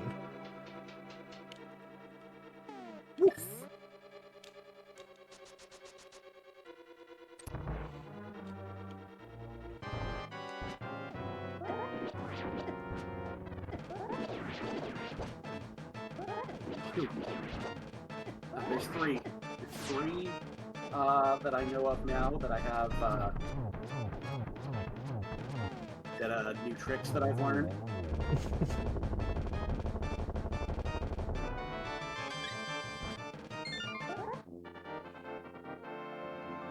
Yeah, spooky's really cool.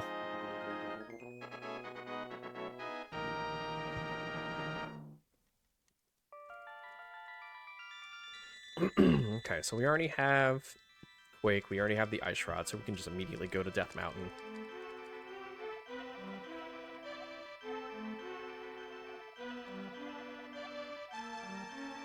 $47 away, chat. I think we can make it. I'm pretty sure we can make it. We still have about 20 or so minutes left in this run. Hey, let's make it 25 because we have 25. Oh, heck yeah! Our stream toward the 3-heart challenge. Hey, Ice. Hey, Zero. You're both killing it. It's definitely been one of my favorite runs to chill to. She says, "Let's get that 3-heart challenge met." Chad, I believe in you. And you know what? That makes 2 of us, and I suspect at least 3. Yo, thank you so much. Appreciate it.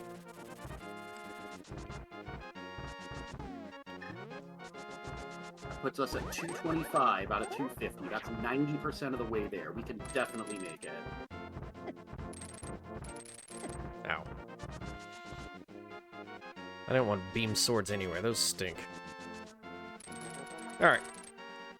So dead rocks are the worst enemy in this game, by the way. They turn into stone when you hit them. And they just get in your way. Is there any way to just defeat them completely, or do they Nope. just turn to stone? Nope. You cannot destroy them. Oh, hi, Leggy.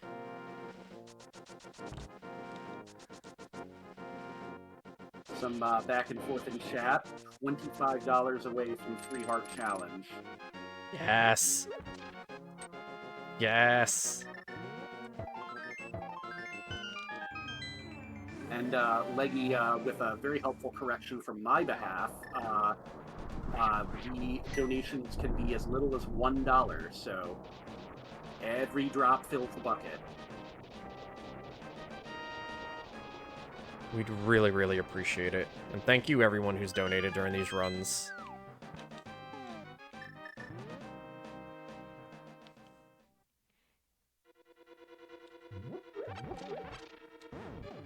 It's actually not the knights that died in in Eastern Palace. It's the knights that die, the Ice Armos. It depends on Ganon's warp pattern. Depends on how fast you kill Ice Armos.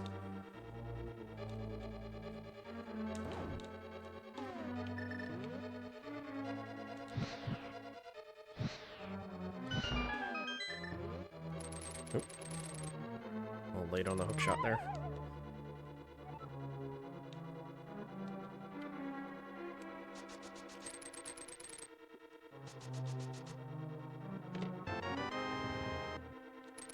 I'm so glad my random brain hasn't taken over and I just start opening like every chest.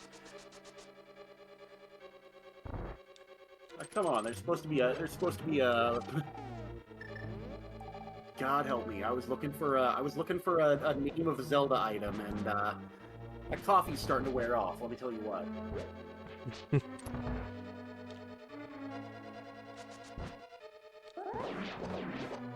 Oh, we didn't want the fairy that early. So I knew that fairy was gonna be in this this dungeon at some point, just because. So you remember that that one night that I dashed through in Aghanim's tower?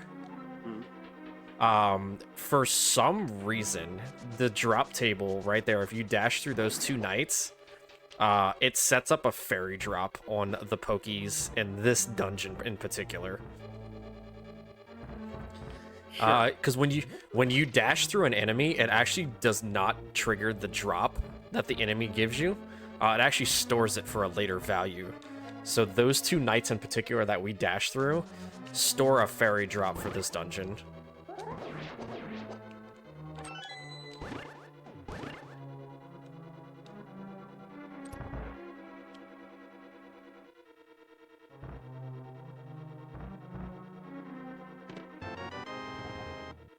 Alright, so we don't need the item in this palace, or in Turtle Rock. It is the Mirror Shield, and we actually don't need that for this run. It's a nice little convenient thing to have, but it's not required. So we're actually just going to skip the big chest in this run. Hopefully the small key's not in there, and we don't get locked out of Laser Bridge. Smile.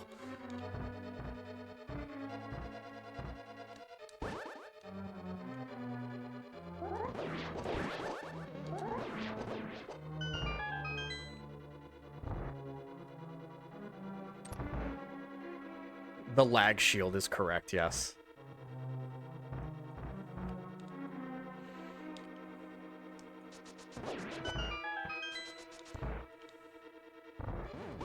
Oops.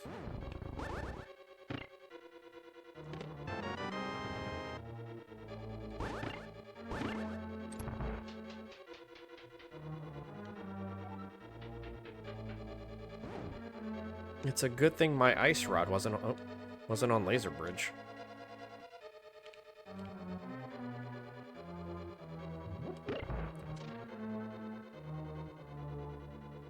This is an intentional hit.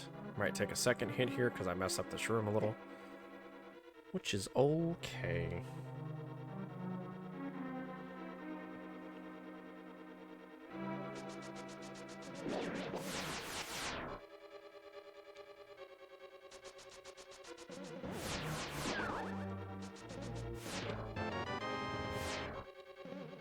All right, I'm gonna work behind the scenes with tech to get a couple more donations signed. We have $5 from Alice Ujasu. Let's get the 3-heart challenge over the finish line, chat. And you know what? I think, despite the fact that I hadn't quite gotten to read that one yet, we have some telepathy going on because we have $25 from Awu_Inu. $25 is almost a year. Wait, that's not right. I quit.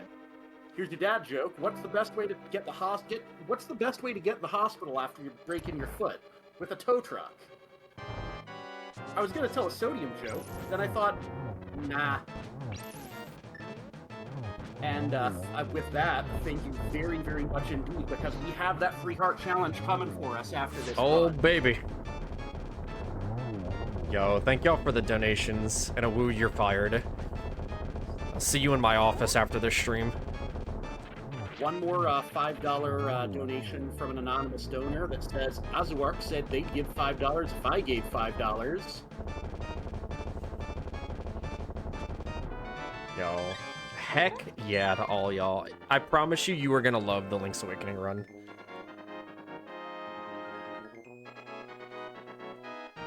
The joke is Ice Rod is always on Laser Bridge. I'm sorry. Sorry, Kiba.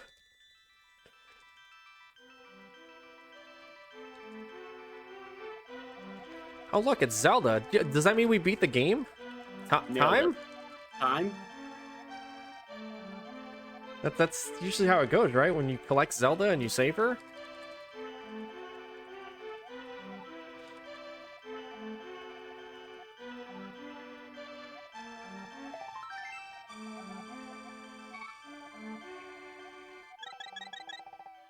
Alright, we have one final dungeon, and it's the longest dungeon.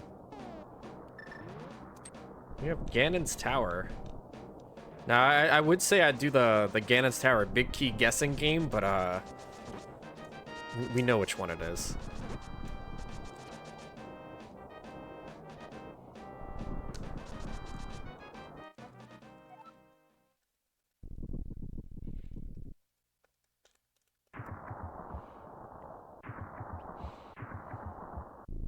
$23? Oh, God. We're gonna be here all night. It's probably in Tile Room.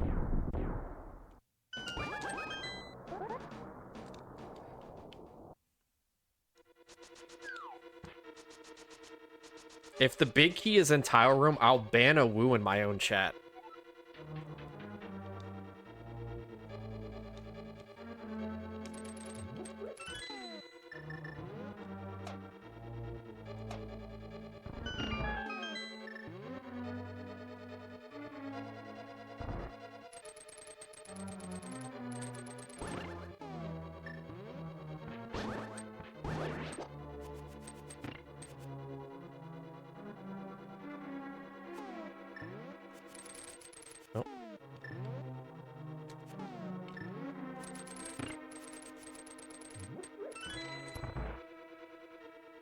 Don't forget to say hi to Bob. No, thank you.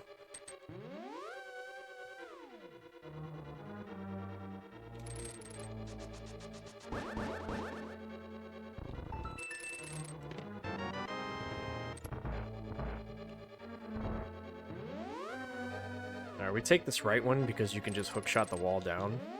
It's a little bit of small speed tech there.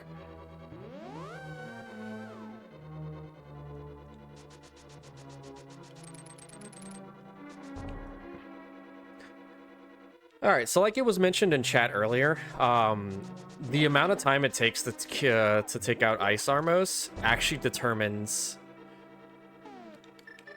your Ganon like warp pattern.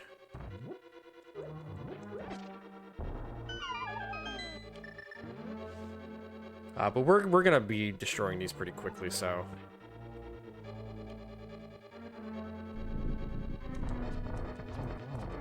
Oh, I remember these guys.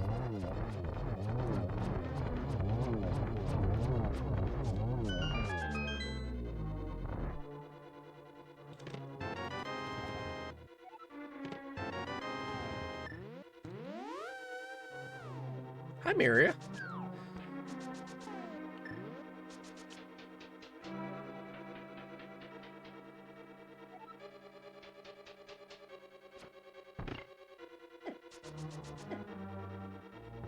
Okay, a couple little damage boosts here to get through.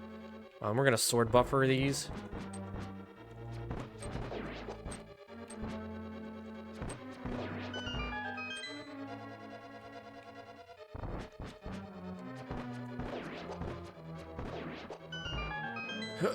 Not even close.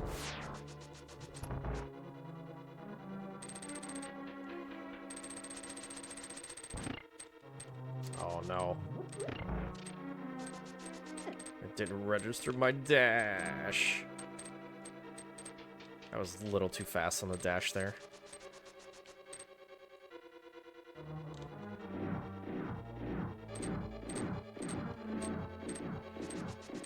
There's a little safety room down there at the bottom that has 2 fairies in it and a full magic refill. So if you ever... I'm actually going to pick this up. If you ever get there and you need some health, there's a big safety room there. How much time do you burn on that? 10 or 15. Better than a dead run, for sure.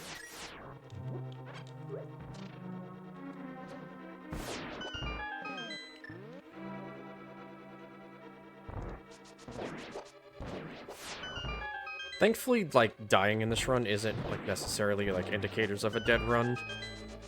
Because it doesn't matter. Like, it's not, like, deathless.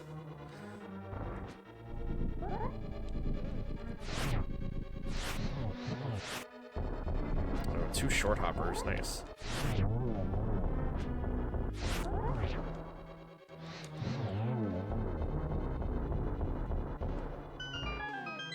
Nicely done.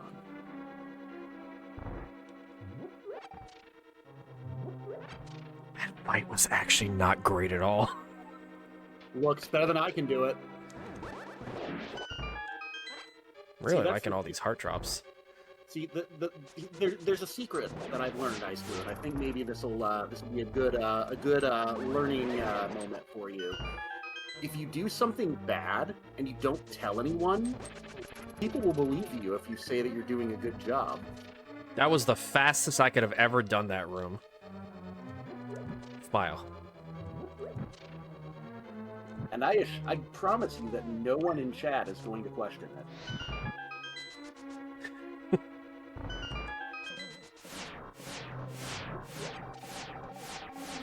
I'm waiting. If you walk up this ladder when that little jingle plays, you have a potential chance of despawning every enemy in Ganon's tower, meaning you could despawn Moldorm. That's good, right? No, because you need to kill him in order to make the chest spawn. Well done. Oh. Alright, well, we get the bunny sprite for a little bit. Question from Keba RPG in chat. No golden master sword? What about silver arrows? Those are safeties in the run, which I don't pick them up in my runs. You can pick them up. It takes about 3 minutes to pick them up, and they don't save that much time in the run. It's a good safety to have for like a newer runner, though. So I'm seeing a lot of commentary in chat about the difficulty of silverless Ganon kill, and I presume that, once again, silver arrows are intended to be a requirement to beat Ganon, right? Yes, they are definitely intended. I don't think the devs like realize that you can actually hit Ganon in the like right before he teleports to the next like spot. All right, chat, do y'all like geometry?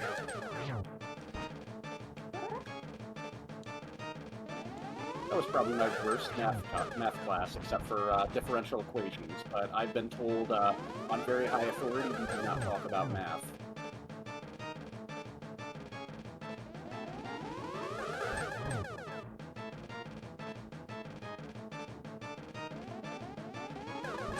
Geometry wizard, says Leggy.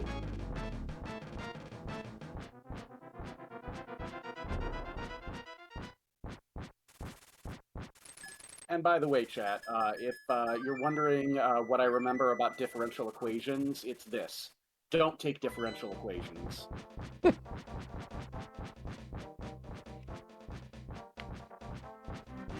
Yeah, I mean, so Gold Sword does shorten the first 2 phases of Ganon, but it doesn't do anything for Silverless. Silver's just makes the fight faster, but we don't need it. We're gonna do 12 hits here. Hold on. So what Ganon just said there is, thank you very much for your generosity. I appreciate it so much, I'm going to let iceblue win without silver arrows.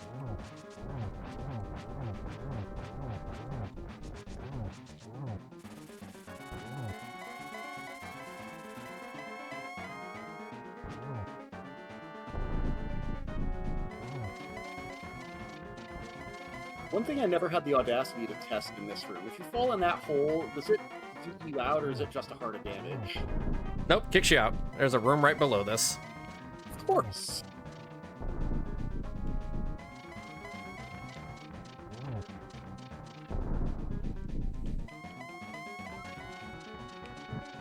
Alright, so we're going to do something here called Torch Glitch. So where we light that torch there before the second torch goes out, and it actually tricks the game into thinking, oh, well, now only that torch is lit, and it only needs to be lit. So Silverless Ganon, we're going to be hitting him right before he teleports here. Does the spin attack have anything to do with it? Yes. You could do regular swings, but it's frame perfect.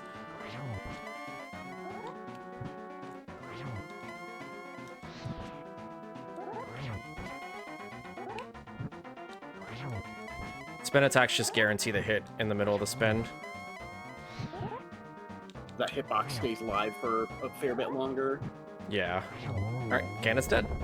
Time is coming up the moment I enter the Triforce room here. Best sound in Zelda coming up.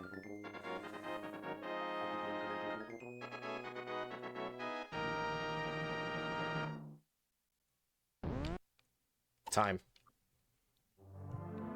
Beautifully done. Absolute masterclass. Thank you so much for this. I was 2 minutes and 55 seconds off my PB according to my splits. Hey, look, I think I really had a great time regardless, and I know chat did. I'm seeing them popping off. That was that run went a lot better than I thought it was gonna go. Like, I'm actually really proud of that run, especially like with how that like how my Zelda 2 went. Yeah, it was a good run. They were all really great. Like, it is really neat to just listen to the technical knowledge in this, and if you want to be half as cool as iceblue, or you want to be twice as cool as iceblue, if you want to be cool, you can always pick up Zelda speedruns. It just seems like it's a great time. Play Zelda 2. Like my shirt says, play Zelda 2. It's underrated. Such a good video game. But yeah, like, so this category became like a thing. So we used to have like a little spreadsheet to where like what we called the master class of like retro Zelda speedruns, to where like whoever got a sub 30 in Zelda 1, a sub 80 in Zelda 2, and a sub 90 in Link to the Past, like in just like singular speedruns. But then, we thought about it and we were like, what if we did all three of these in a single segment? And did that. And so that put us in a more dire no reset scenario. And that's how this category was born. It's just, we took the people that wanted to, run all three of these back to back to back and made this into a category. And it's really fun. I love this category because there's less resets, I'm not going to sit there and beat Zelda 1, and then if I mess up Magic Cave in Zelda 2, I'm not going to reset over that because I still have a billion years to save later on in the run. I was the 6th person in the world to get the 30, 80, 90, as we call it. So sub 30 Zelda 1, sub 80 Zelda 2, sub 90 Zelda 3. I forget, I think JSR was number 1. There's I think 8 or 9 of us right now, but it's just real cool to push for challenges. Like, I'm not a world record pusher. I set a goal for a game myself personally, and I push for that. And when I'm done with that goal, I'll either move on to a new category or I'll decide if I want to push it further. It really is just about your personal goals and doing what's fun for you. Yeah, absolutely. But big shout outs to all three of the Zelda communities for these games. There's a lot of resources to learning each one of these games. Each one of the Discords has a long list of guides for starting out, for getting the runs going, and then just combining them. into a 3, like a triple run, is a lot of fun. But thank y'all for allowing me this opportunity to run this. I will be back 2 more times. I have 2 more runs in this marathon, so you will see this ugly mug at least 2 more times. I will be running a very obscure Zelda title on I think Friday, which is and I promise you it's not what it stands for. I will be running BS Legend of Zelda. Oh, that's such a good run. I will be running the 4th quest, 100%, I believe. And I'm excited to showcase that because that is such a little, like, it's a cute little title that is very obscure. And then I'm actually closing out the event with Super Mario RPG Remake. So if you enjoy Super Mario RPG as much as I do, you don't want to miss that either. Absolutely not. And the remake is so beautiful. It's worth seeing. It did the game justice. It's my favorite game of all time, and that remake was chef's kiss. But I'm gonna hand it over to you. Thank y'all for hanging out. If you want to come watch me right now, my main hyper focus right now is Echoes of Wisdom. So if you don't want to be spoiled, please don't spoil yourself. Finish the game; it's amazing. But I am running the glitches category a lot. So that's going to be like my main hyper focus right now on my channel. So if you want to come check me out, come check me out. We'd love to have you. But I will see y'all again on Friday. Friday morning, I believe, for BS Legend of Zelda. Thanks for having me. Bye. It's been a pleasure, iceblue. Appreciate you, chat. You've been incredibly generous. We're looking forward to that 3-heart challenge, which will come up right next. Don't go away.